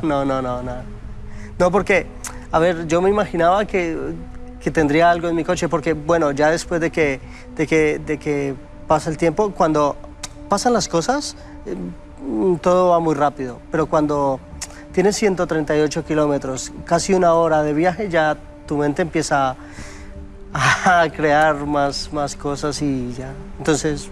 ¿Hay alguna repercusión cuando tú llegas de nuevo al ámbito médico, con compañeros, cuando explicas lo que te ha ocurrido? ¿Qué te encuentras, Hernán? Es decir, había gente que sabía que pasaban cosas. Bueno, esto lo comenté tiempo después, pero sí hablé con colegas y me decían que era muy extraño. Pero tiempo después del reportaje, ya lo comenté y ya pude ir enlazando todo, porque de hecho yo me di cuenta que podría haber estado relacionado, porque miré el programa de los alfaques. Entonces me di cuenta de que yo había tenido esa visión por allí y que había estado en una calle muy cercana. Total de que cogí el ordenador y me puse a mirar el mapa por satélite y ubiqué la casa, y ubiqué la calle, y ubiqué la riada. Entonces lo que no encontraba era el camping, y resulta que el camping iniciaba allí mismo. Y ya me di cuenta de que yo había estado allí y que... ¿Y qué se le puede decir a todas esas personas que piensan todavía que, por ejemplo, un médico no puede ver estas cosas o que podría ser una alucinación, un juego de tu mente? Pues no lo sé, yo sé lo que vi, sé que vi eso y siempre diré lo que vi. No vi nada volando, no vi estos fantasmas de películas, yo solo vi eso y no sé lo que sería, pero yo lo vi. Sin embargo, tú tienes la impresión de que no era nada convencional, no era nada normal, era algo muy extraño, ¿no? Sí, es muy extraño porque ver dos señoras ya de avanzada edad, eran robustas, principios de diciembre, altas horas de la noche, junto a mi coche, no había lugar donde esconderse. No había lugar, no había lugar.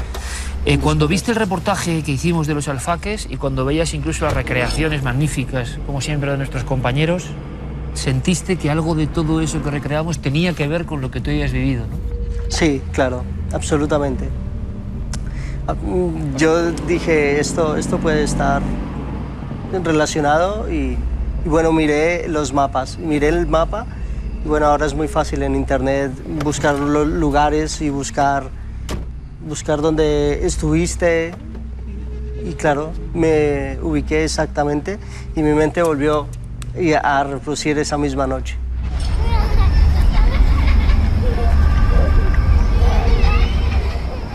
Tal que empezaron a salir detalles que no me acordaba y dije, un bañador, claro. Empecé a relacionar. Yo te agradezco mucho, Hernán, que lo cuentes de esta forma, con esta claridad, ¿no? Y esta rotundidad. ¿No sabías nada de lo que había pasado en el camping, en esa zona en concreto? No tenía idea. ¿Te enteraste por el reportaje? Yo me enteré por el reportaje. Ahora comentaremos alguna cosa más. José Manuel escuchó, imagino, muy atentamente. Y de alguna forma a él le pasó otro tanto, ¿no? Y yo estoy de verdad satisfecho de que esto ocurra. Ellos incluso se han puesto en contacto con nosotros, como muchísimas personas. Estaban viendo Una noche de domingo cualquiera, se encuentran con esa historia y te das cuenta, José Manuel, que en tu caso en concreto hay que viajar todavía más atrás en el tiempo. Decimos que tenías 10 años. 10 años. ¿Qué hacías tú en aquel lugar? Cuéntanos. Pues nada, en Valencia, mi abuela, casi todos los fines de semana, estaba de moda irse a Andorra en autobús un día. Iban el viernes por la noche y el sábado por la noche ya estaban de vuelta en Valencia. Y una de estas, mi abuela pues iba cogiendo cada vez a uno de sus nietos. El primero fui yo, luego mis primas.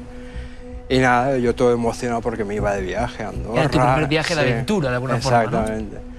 Y nada, me acuerdo que subimos al autocar, era sobre las 9:30 a las 10 que partía el autobús para Andorra. Era la carretera oscura, yo de la emoción pues iba pegado al cristal, viendo todo lo que iba pasando, lo iba mirando. Y de golpe y porrazo era tarde porque toda la gente que estaba en el autobús estaba durmiendo, incluida mi abuela que la tenía al lado. Y yo por el rabillo del ojo ya vi una figura cómo se iba acercando, hasta que la tuve prácticamente encima, en el arcén de la carretera. Y era una mujer rubia, pero de espaldas a la carretera.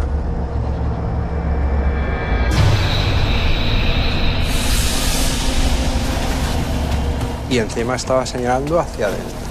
Fija, quieta. Quieta, completamente quieta. O sea, desde que yo percibí la imagen hasta que la pasé, la veía igual. O sea, me fijé en la postura que está señalando hacia adentro. Campo adentro, que es, sí, ojo, de espaldas a veces hemos recreado historias de algunos testigos y esa anomalía, ¿no? Primero, muy cerca del autobús, que te puede pillar, vamos. Sí, sí, sí. O sea, es que pasó la ventana y pasó muy pegada. O sea, estaría en el arcén justo de la carretera. En mitad de la oscuridad. La mitad de la oscuridad. Iluminan los focos de los coches que venían detrás del autocar. Yo solo recuerdo la melena rubia, porque no le vi cara.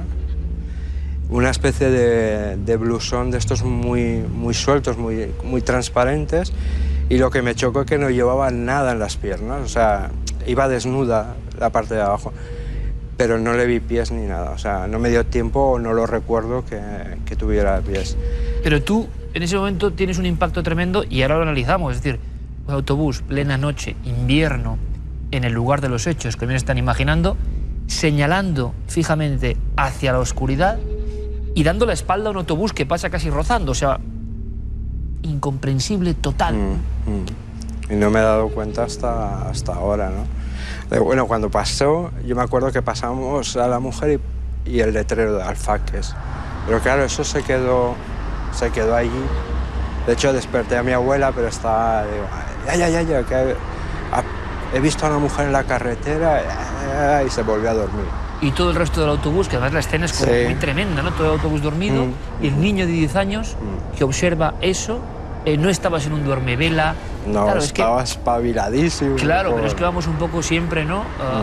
A la hipótesis ultrarracional de, bueno, el niño se imaginó, ibas perfectamente despierto y observas eso que tanta otra gente ha definido, ¿no? De la misma manera. Señalaba hacia algún punto que... ¿Qué era? ¿Qué estaba delante de esa mujer? ¿Se puede calcular? ¿Era un campo abierto? Era, yo creo recordar, porque claro, como me pilló muy pequeño y tal, yo creo que recordar que había bosque, pinares o era bosque, ¿no? Y justo después la tapia. Y justo después la tapia de Alfaques, pero claro, yo no recuerdo que de los años anteriores la tragedia ni nada, simplemente... Recuerdo la escena de... Y desde el momento de los segundos que transcurren entre la aparición de eso en la noche y que la dejas ahí atrás, sigue invariablemente, como si fuese una imagen detenida, sin hacer ni un solo movimiento. Nada. Ni el pelo se movía, nada. Yo creo que ni el pelo, vamos. No lo recuerdo muy bien, pero estaba estática. Era el año 80 aproximadamente. Sí. Habían pasado dos o un año y medio de la tragedia de los Alfaques. Pasan 30 años más y nuestro amigo José Manuel está viendo Cuarto Milenio. ¿Qué es lo que pasa en tu casa entonces? Nada, estaba viendo el el programa especial de los alfaques y tal. Y conforme iba pasando y transcurriendo las imágenes de la gente que veía en el arcén de la carretera, fue como un flashback, ¿no? O sea, retrocedí y me vino a la imagen la escena, esa escena que tuve de pequeño, ¿no? Con miedo, ¿no? Un poco, porque tú me contabas antes, y he podido hablar con los dos, y ha sido un placer porque intensamente, ¿no? Me contaban la sensación, y en este caso tú sí que lo recuerdas con mucho miedo, ¿no? Mucho miedo porque, claro, no fui consciente entonces, y ahora que más o menos tengo una explicación lógica de una aparición, un espíritu, lo que fuera, la carne de gallina se me puso. Es curioso porque muchos testigos, quizás recuerden algunos, en esas casas que estaban cerca del doble encuentro de alguna forma, había personas del ámbito, vamos a decir, incluso político y de la Guardia Civil, personas que por eso algunas aparecían evidentemente sin mostrar su rostro, y lo entendemos, que decían que habían visto una niña rubia, una mujer rubia apareciéndose, ¿no? La sensación de turista alemana, o una mujer alta y con el pelo casi blanco, ¿no?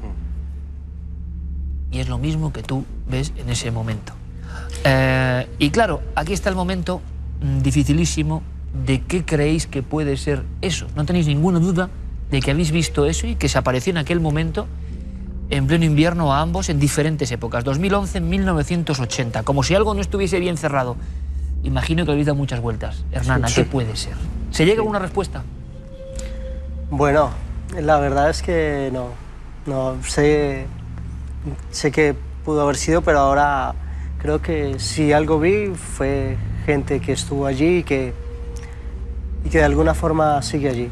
¿Y eso es compatible con una mente científica como la tuya? Te pregunto, ¿no? Con un hombre que investiga el cuerpo humano de alguna forma, ¿no? Y algo tan pegado a lo cotidiano como la medicina. ¿Es compatible? Bueno, cuando te pase imagino que sí, ¿no? Bueno, yo creo que sí es compatible, porque cuando uno ve lo que ve, pues, tiene que contarlo, y hay muchas cosas que la ciencia no puede explicar. De verdad, ha sido un placer, y espero que vuestro testimonio tan gráfico, tan real, tan honesto, llegue a muchísimas personas, que ocurra de nuevo el eco, ¿no? La onda expansiva en el buen sentido, y recibamos más información, porque seguro que hay más cosas que se pueden encajar con este puzzle. Y yo quiero decir aquí que tampoco queremos estigmatizar un lugar, ni mucho menos, ¿no? Sino que simplemente queremos informar de algo, como pocos casos hay, con tantos testigos, tantas observaciones, tanta tragedia y tanto misterio. Gracias a los dos. Ha sido un placer, de verdad, ¿eh? Muchísimas gracias. Estamos en un momento importante en la investigación de los alfaques. Seguramente habrá más, Y yo espero no cansarles, ¿eh? Porque también alguien puede decir, cualquiera de ustedes, oye, otra vez con el mismo tema. Hombre, estamos encontrándonos con un tema, como están viendo, que tiene muchos elementos como para seguir desarrollando un esfuerzo. El último ocurre en una fosa común, como suena. Y, bueno, parece que ahí hay la pieza que faltaba. Puede ser, no lo sabemos. Pero en este asunto de los alfaques hay una serie de cuerpos sin nombre. Y tenemos que saber más. Vamos a intentar saber algo más. Esta terrible historia tiene otro episodio, un lugar. El final no lo sabemos, pero desde luego la investigación tenía que proseguir. Esa investigación, obsesionado con este asunto, y no es para menos, corresponde a nuestro compañero Javier Pérez Campos. Javier, buenas noches. Buenas noches, Iker. Tengo algunas fotos que son muy gráficas. Por ejemplo, un camposanto que ya de por sí tiene la curiosa forma de ataúd, ¿no? Allí estaba nuestro amigo. ¿Por qué? Porque en Tortosa parece que está la última pista de este gran enigma. Es el último destino y el último gran desconocido, Iker, porque hasta día de hoy apenas se sabía nada de esa fosa común del cementerio de Tortosa, que tiene esa forma, ¿no?, de caja mortuoria, algo tan gráfico. Un lugar marcado por esta historia, muy desconocido, como decimos, para los medios de comunicación, y que, sin embargo, fue el lugar que llegó a causar auténticas pesadillas a esos guerreros, prácticamente, a esos fotógrafos que estuvieron durante largas horas haciendo fotos a esos cuerpos, ¿no?, esas fotos escalofriantes, y que, sin embargo, hay casos como el de Salvador Ansón para la Gaceta Ilustrada. Aquí tenemos algunas de las imágenes que yo creo que no hay nada que decir, ¿no? Es decir, pocas veces una tragedia, más de 200 cuerpos calcinados, este muchacho que se salvó, que hemos hablado con él, y luego le cogieron miedo a este sitio, es curioso. Sí, Salvador Sansuán, que es uno de esos primeros reporteros que llega al lugar, dice que por la noche, cuando cae la noche, es incapaz de pasar las fronteras de ese cementerio porque la imagen que allí encuentra es realmente escalofriante. Nuestro recuerdo para todas las víctimas, pero ¿por qué está ahí la última pista? Vamos a ver una especie de cuadrado en el suelo con esa vieja argolla. Ahí están los cuerpos sin reclamar de la historia de los alfaques. Y esto sigue siendo un poco secreto, pero daba la impresión, daba la intuición de que había algo que faltaba por saber, por conocer. Está ahí, y además eso está custodiado por otra figura que impresiona cuando te encuentras con ella en mitad de la noche. Sí, es una imagen de Santa Teresa que, casualmente o no, tiene también ese rostro, ¿no?, como ennegrecido por el moho. El resto del cuerpo está completamente blanco como en la piedra, pero mira el rostro, que es un detalle muy gráfico, ¿no? ¿Y qué hay ahí, Javier, oficialmente? Pues mira, toda esta historia surge en el Diario de Córdoba, que es uno de los primeros que empieza a hablar de que aún 25 años después sigue habiendo 3 cuerpos enterrados sin reclamar en el cementerio de los Alfaques. Cuando ahí me llega esta información, da la casualidad también de que, hablando con el testigo que hemos estado conociendo hoy, me dice precisamente que su hermana tampoco fue reclamada y tiene que estar en algún lugar que no sabe muy bien cuál es. Pero bien, tirando de la prensa, uno se da cuenta de que los cuerpos que entraron en el cementerio de Tortosa jamás salieron de allí, es decir, los que no fueron reclamados se quedaron en la fosa común de Tortosa. Están ahí, por lo tanto. Eso es. Nosotros preguntamos a la gente que trabaja allí y off the record nos dijeron que de estar en algún lugar tenían que estar en esa fosa común. Una fosa común en la que los últimos en salir fue una familia de franceses, 4 personas, y de ahí hasta esta parte no se ha vuelto a saber absolutamente nada. O sea, que hay una serie de cuerpos que faltan, que no se han identificado. Nos encontramos de alguna manera con sepulturas sin nombre, como en tantas historias del misterio español. Ojo, que nosotros no sabemos si esto resuelve el misterio o no, pero que tiene algo que ver, muchas cuestiones que tienen que ver con apariciones, valga la redundancia. Luego uno se da cuenta de porque falta algo. Se puede pensar de inmediato, ¿no?, con nuestra cultura además judio-cristiana, de alguna forma, faltan unas misas, falta un enterramiento para esos cuerpos que nadie reclamó, falta algo, como diría Jung, para esos esqueletos, ¿no?, que necesitan un último rito. Bueno, ¿son creencias o no? Pero se habla de eso. Y es que precisamente la primera historia que hemos escuchado esta noche parece estar relacionada con todo esto, porque este testigo, esta persona que sobrevivió a la tragedia, perdió allí, entre otros muchos, a una madre y a una hermana rubia de unos 5 años. Precisamente, Iker, si echamos la vista atrás y recordamos el primer reportaje que hicimos sobre este tema en esta temporada, había un testimonio de una importante persona de Barcelona que nos pidió que salvaguardáramos su identidad y que nos hablaba de una aparición en su dormitorio de una niña que tenía unos 5 años en ese bungalow de los Alfaques y que le decía algo así como busco a mi mamá. ¿Recordamos el momento, te parece? Vamos a porque recordarlo. Además no lo emitimos íntegramente, ¿no?, porque parecía como muy fuerte, ¿no? Y muchas veces nosotros tenemos que decirlo. Bueno, pues no es que le quitemos fuerza, pero no queremos de ninguna forma llegar a rayar algunos límites que puedan parecer increíbles. Pero ahora esto cobra otra dimensión, porque uno de los testigos, y además por tanto cargo lo dejamos ahí, nos cuenta que esa niña le da un mensaje, como si tuviera que ver con toda esta historia. Vamos a recordarlo, Javi.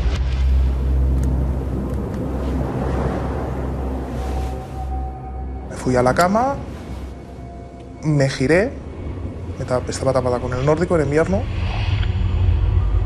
y no sé por qué tuve la sensación de que me tenía que girar para el otro lado, y a la que abro los ojos, veo una niña de unos 4 o 5 años a los pies de mi cama, diciéndome busco a mi mamá, y soltó una carcajada y se esfumó.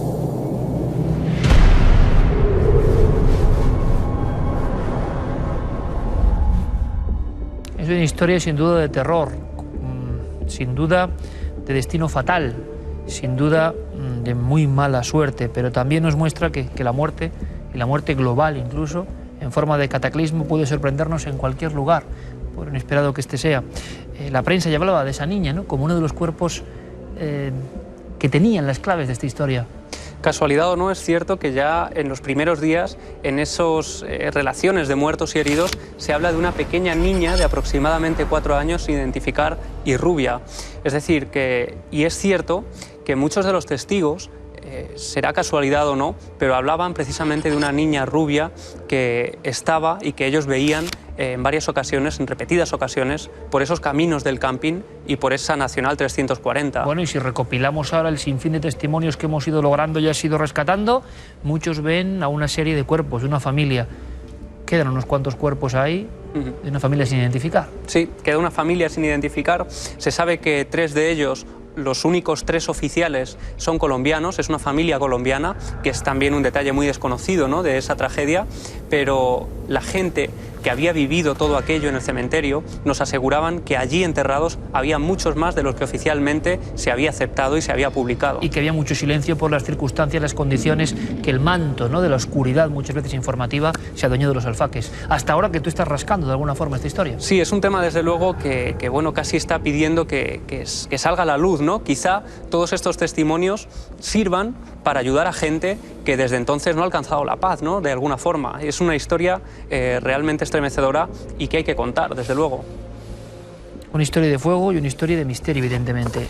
Ponemos todo a su disposición en esas vías de contacto, porque Javier Pérez Campos, evidentemente, metido en el epicentro de esta, vamos a decir, viñeta negra de nuestro país, quiere saber más. Si ustedes pueden ayudarle, ahí están las vías de contacto para proseguir esta larga ya investigación, de la que ustedes, imagino, como nosotros, quieren saber más datos, más claves. Javier Pérez Campos, compañero, que prosiga la pesquisa. Un placer, gracias. Gracias. Es tremendo, yo no sigo viendo las imágenes y es de pesadilla, así que no queremos ahondar mucho más, pero habrá relación entre las apariciones y estos cuerpos que no han tenido, de alguna forma, sepultura y rito. Ahí lo dejamos. Vamos con la videoteca. Vamos a viajar en el tiempo, pero vamos a viajar a algo, sí, más lúdico, lo van a ver.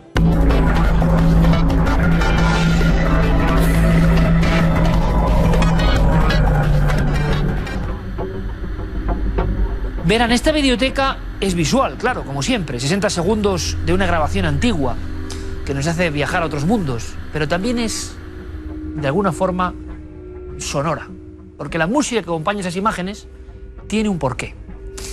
El extraño medium, entre comillas, como siempre lo de medium, el hombre que conectaba, parece, con viejos maestros del arte y que pintaba de forma mediúmica, Gasparetto, solo se podía inspirar, solo podía entrar en ese estado de trance, en ese estado alterado de conciencia, con cierta música. Y esto es muy curioso, porque ha ocurrido con muchos artistas y mucha gente más o menos sensible. Pero verán, yo lo he pensado muchas veces, siempre que escucho esta música, que concretamente es de Gianni, no sé, a mí se me expande de alguna forma la conciencia, me parece maravillosa. Y he pensado muchas veces en que todos los que estamos metidos en el misterio, casi todos, los que hemos hecho radio o hacemos radio, estamos muy ligados a un tipo de músicas. Mis compañeros Camilo y Sergio, por ejemplo, se ríen abiertamente cuando yo siempre pongo el mismo tipo de músicas, que son ya muy antiguas, ellos ya se echan las manos a la cabeza, pero, amigos, cuando en alguno de los temas, por ejemplo, las exposiciones de astronautas de la historia, suena Gianni, o suena Vangelis, o suenan estos grandes maestros, uno siente que todo tiene otra forma, que sonido e imagen se conjuntan en un misterio insondable. Estamos marcados por esas músicas de los 70 cósmicas que realmente fueron como la pista de aterrizaje de nuestra conciencia hacia el misterio.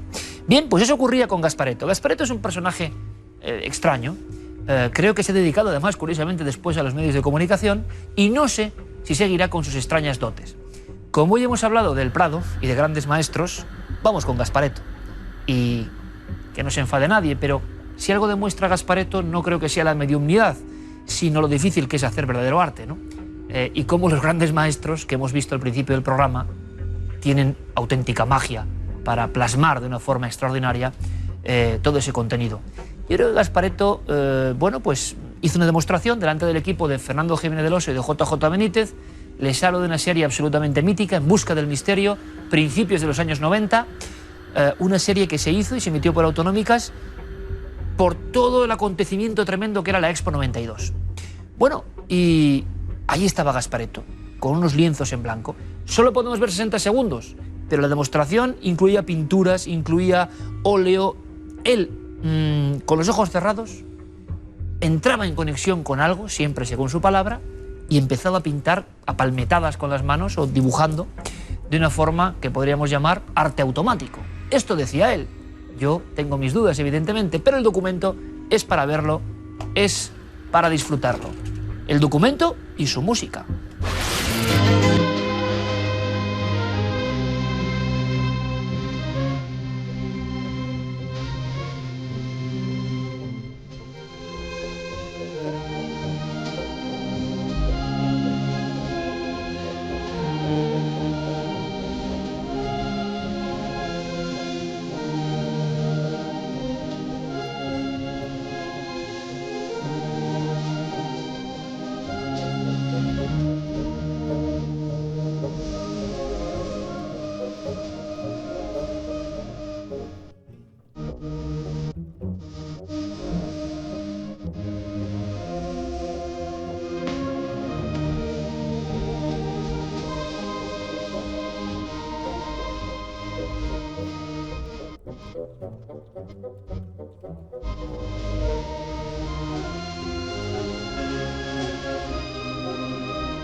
Brasil, que duda cabe, es tierra de grandes médiums, de personas que creen poseer esas facultades de conectar con maestros del pasado. Yo soy muy crítico con esto, evidentemente, y creo que Gasparetto tiene una técnica curiosa, pero nada más.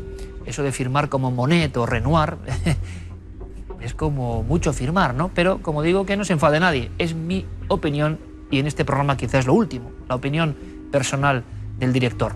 Ustedes lo han visto, y es cierto que Gasparetto se convirtió, después de este programa, en una atracción. Iba gente de todo el mundo porque estaban convencidos de que pintaba en conexión con el más allá, ni más ni menos.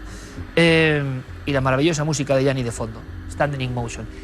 Una última curiosidad, pues rondaba por ahí, no sé si habrá visto un reportero, hace 23 años, un reportero que se llama Pablo Villarrubia. Estaba ahí, con la cámara de fotos, uno de nuestros compañeros, inmortalizando ese momento realmente mágico y televisivamente muy interesante. Vamos con otras cuestiones, claro que sí, después de Gasparetto, después de este arte un poco anómalo, evidentemente, vamos con las cuestiones que siempre nos trasladan todos ustedes y que nosotros intentamos analizar pues con cierta frialdad, porque solo así se puede contemplar el mundo de los espejos, con cierta distancia, ¿no? Hemos hilado los dos casos, lo van a ver. El mundo del reflejo extraño y el miedo que provoca en algunos de ustedes.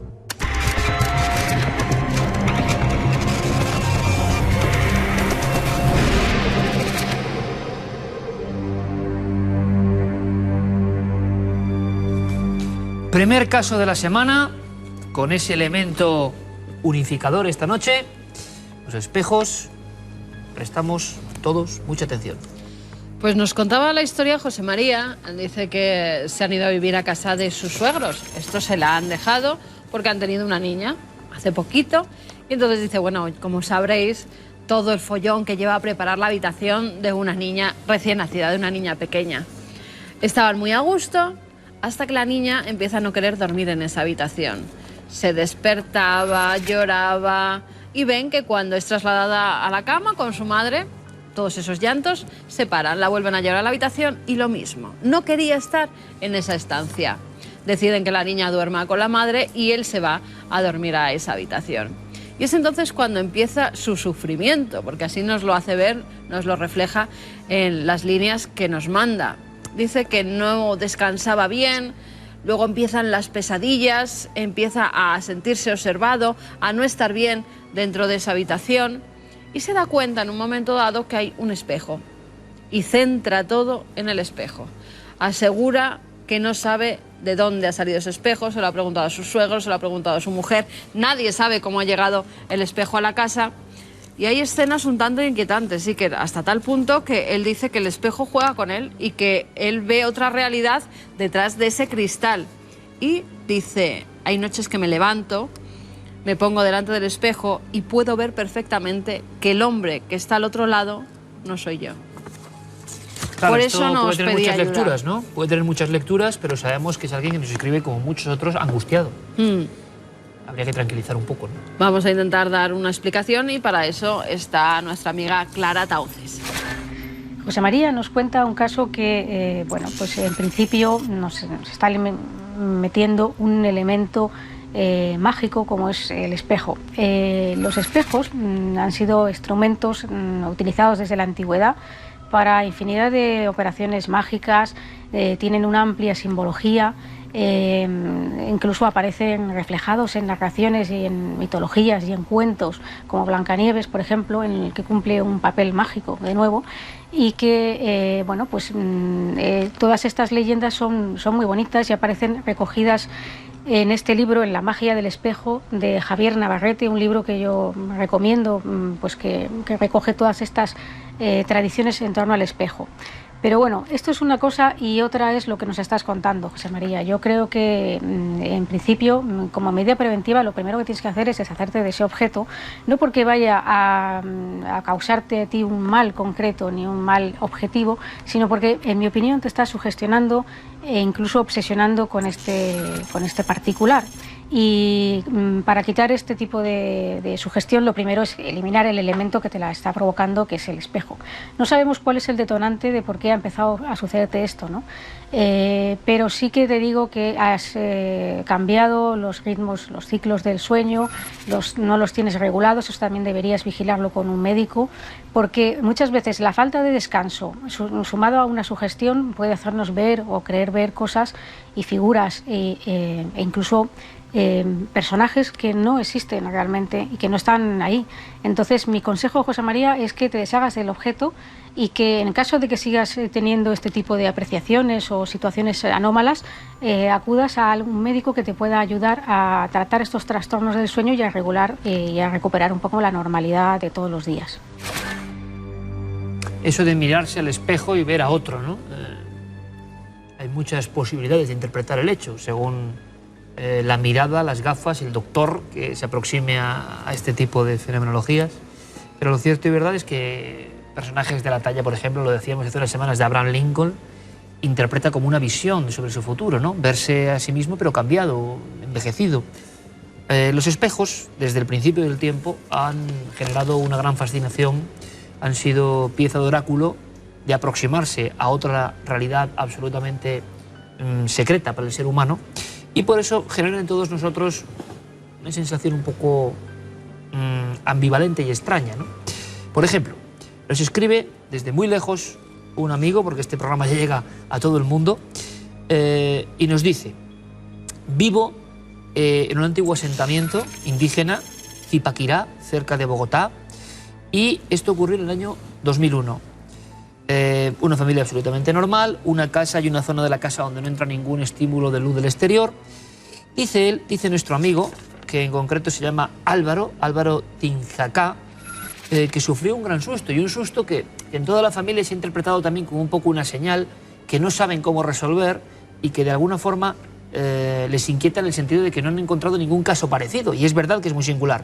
Dice él: de pronto yo noté que en medio de la noche y con todas las luces del piso apagadas, había dos esferas de un rojo brillante, parecidas y a la misma distancia de unos ojos, que se reflejaban en el espejo y que parecían mirarnos, observarnos. Pasaron un par de segundos hasta que, de alguna forma, se desvanecieron en ese otro lado.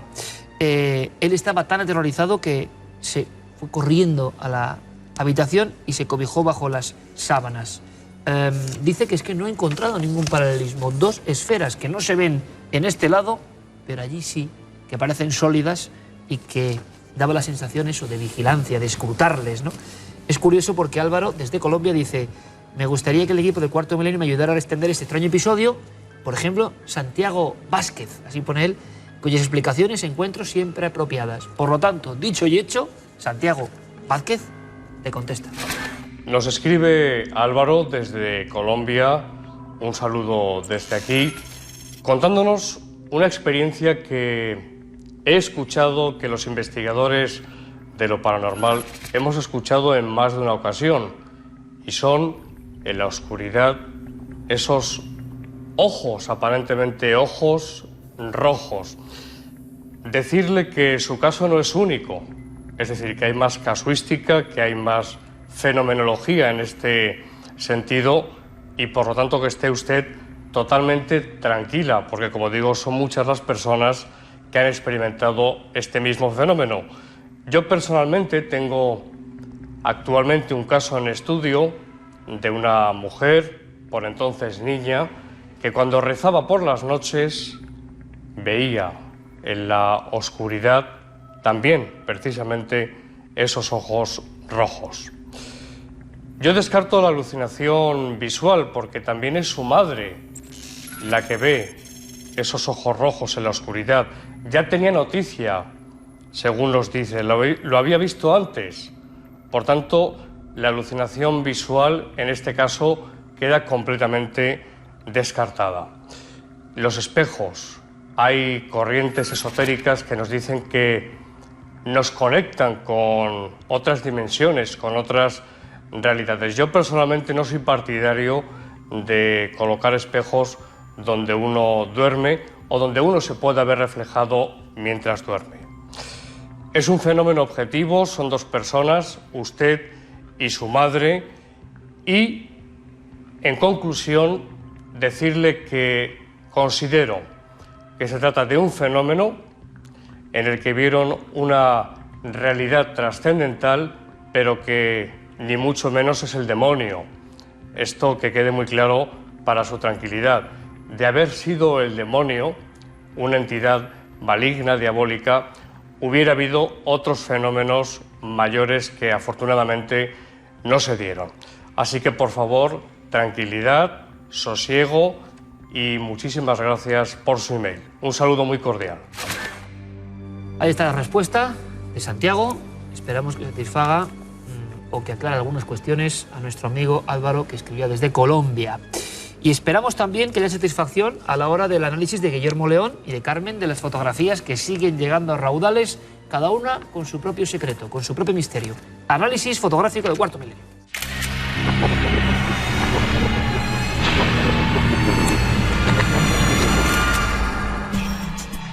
La primera fotografía nos lleva hasta la Giralda de Sevilla. Desde allí nos mandaban una fotografía Raúl y María Elena Ávila. Vemos en primer plano a dos niños, son su hijo y su sobrino. La fotografía estaba más oscurecida, la hemos tenido que aclarar para encontrarnos con un personaje bastante siniestro. Ahí lo tenemos, pero ¿es un personaje o son dos? Eso es lo que nos dice Guillermo León, porque en un principio podemos ver a alguien que está como por detrás y parece incluso que tiene tapada la boca hasta la nariz, pero por otro también parece que está como una cabeza agachada e incluso que porta un bastón. La verdad es que nos decían que en la Giralda, además en ese pasillo que es el 15, nos daban hasta el número, no hay absolutamente nada, es decir, no hay ninguna estatua, tampoco hay ningún dibujo en la pared y por eso nos enviaban la fotografía para pedirnos ayuda. Además nos indicaban que estaban solamente ellos, que no había nadie más visitando ese pasillo en concreto, los dos niños y ellos dos. Guillermo nos dice que tenían que ser dos personas, que es algo físico porque se ve perfectamente. Además, da la sensación de que una va detrás de la otra, que la primera se ha agachado un poco y por eso ha formado esta figura que es un tanto siniestra. Ahora, si están seguros de que no había nadie más allí y que nadie pasó en un momento dado, pues ya tendríamos que mirar la fotografía de otra forma. Y nos vamos con otra imagen, en este caso hasta Ravello, en Italia, nos la enviaba Ángel Ferrero. Y nos decía pues que estaba visitando la zona hace unos 3 años y vio algo en la pared del caserío. En un principio parece que hay musgo, ¿verdad? No se identifica absolutamente nada, una pared de piedra como otra cualquiera, pero Guillermo nos va situando dónde está esa imagen extraña. Es más, vamos viendo poco a poco la silueta, incluso la cara. Parece un personaje que está saliendo de la pared y que va a golpear a nuestro amigo que está posando en la fotografía. En este caso, como en muchos otros ya lo saben, es una pareidolia. Ha hecho que la pared y el musgo creen un personaje que verdaderamente no estaba allí.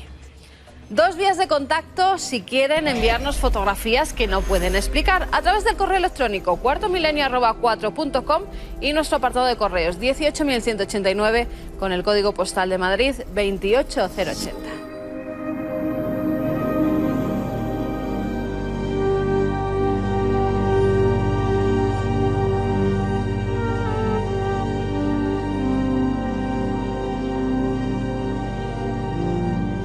Han pasado 10 largos años y les aseguro que a pesar de eso puedo recordarlo con absoluta nitidez.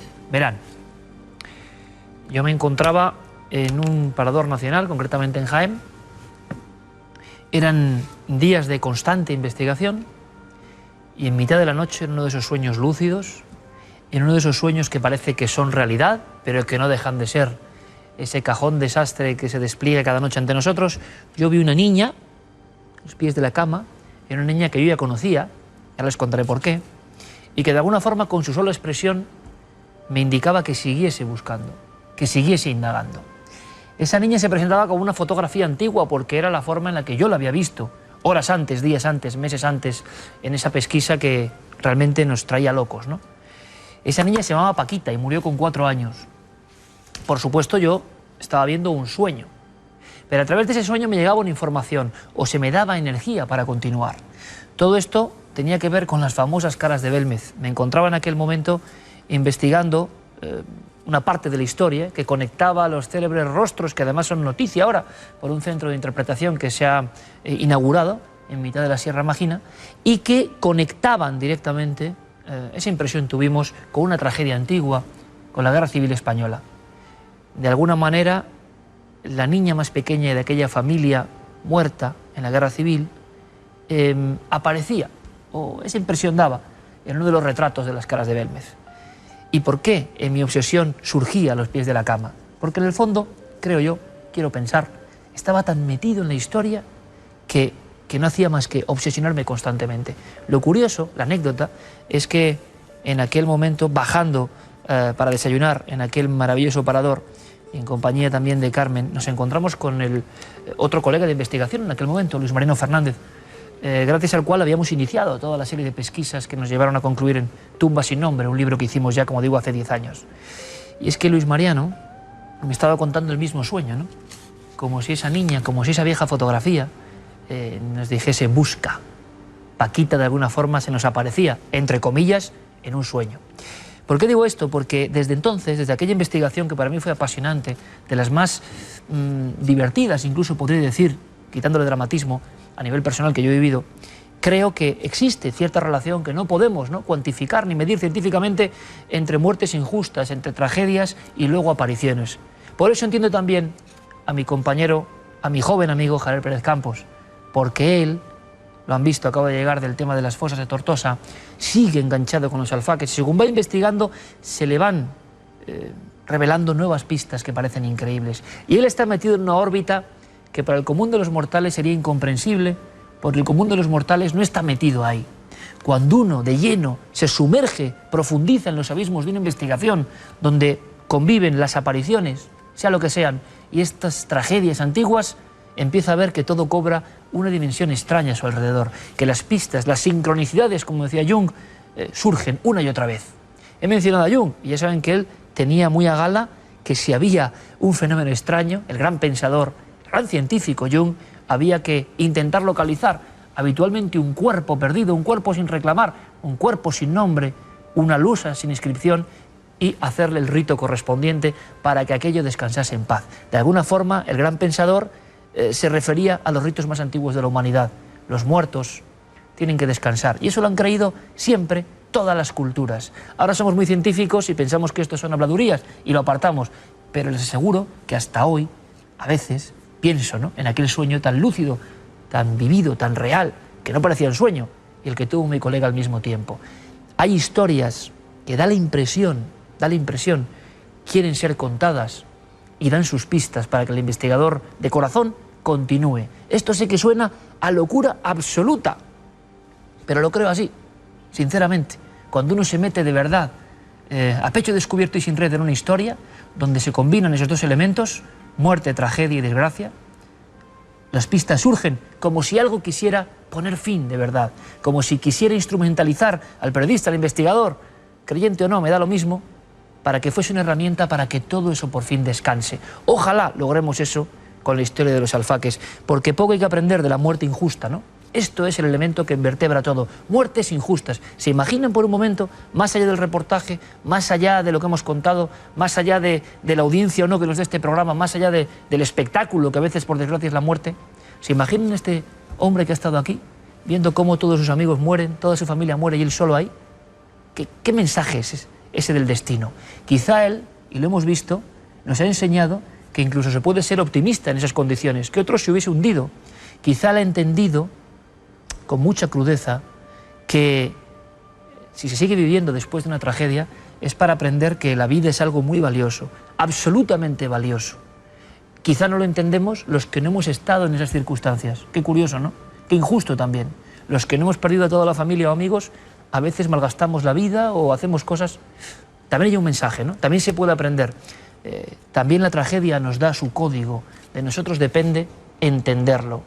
Los que han pasado por situaciones límite como esta, creo que ya no malgastan su vida e incluso sacan fuerzas de flaqueza para ser positivos. Me gustaría terminar este comentario dedicándole estas palabras a un joven amigo, David Torres Calahorra, que ha fallecido con 26 años y que tenía una enfermedad terminal y que a pesar de eso, en mitad de esa batalla durísima, nos escribió algunas cartas diciendo lo que este programa y el programa hermano de la radio significaba para él, lo que estas investigaciones significaban para él, la ayuda y el anzuelo hacia la vida que significaban estos momentos, estos minutos que compartimos. También uno piensa en la muerte injusta, ¿no? Porque con 26 años marcharse no tiene ningún sentido. Nos da la impresión de que hay cosas que carecen de sentido para nosotros, pero a que niveles más altos que nunca quizá entendamos, tienen su lógica. Una lógica tan lejana, tan cruda, tan fuerte. Ojalá, ojalá, David, gran seguidor de este programa, por supuesto, alcance la paz y viaje hacia la luz, como toda esa gente que un día de repente se encontraron con la muerte sin, por supuesto, esperarlo. Qué enseñanza tan dura, ¿no?, para los que nos quedamos aquí. Sin duda, cuando uno vive estas cosas, cuando uno es consciente, por ejemplo, de que un oyente ya no está o de un seguidor ya no está, hace fuerza y recopila energía para intentar hacer las cosas mejor, para no malgastar ni un segundo de este prodigio que es la vida y que a veces se marcha así. Como estamos viviendo, de verdad, aprovechemos en ser mejores e ir hacia la luz en la propia vida. Hasta dentro de 7 días, amigos.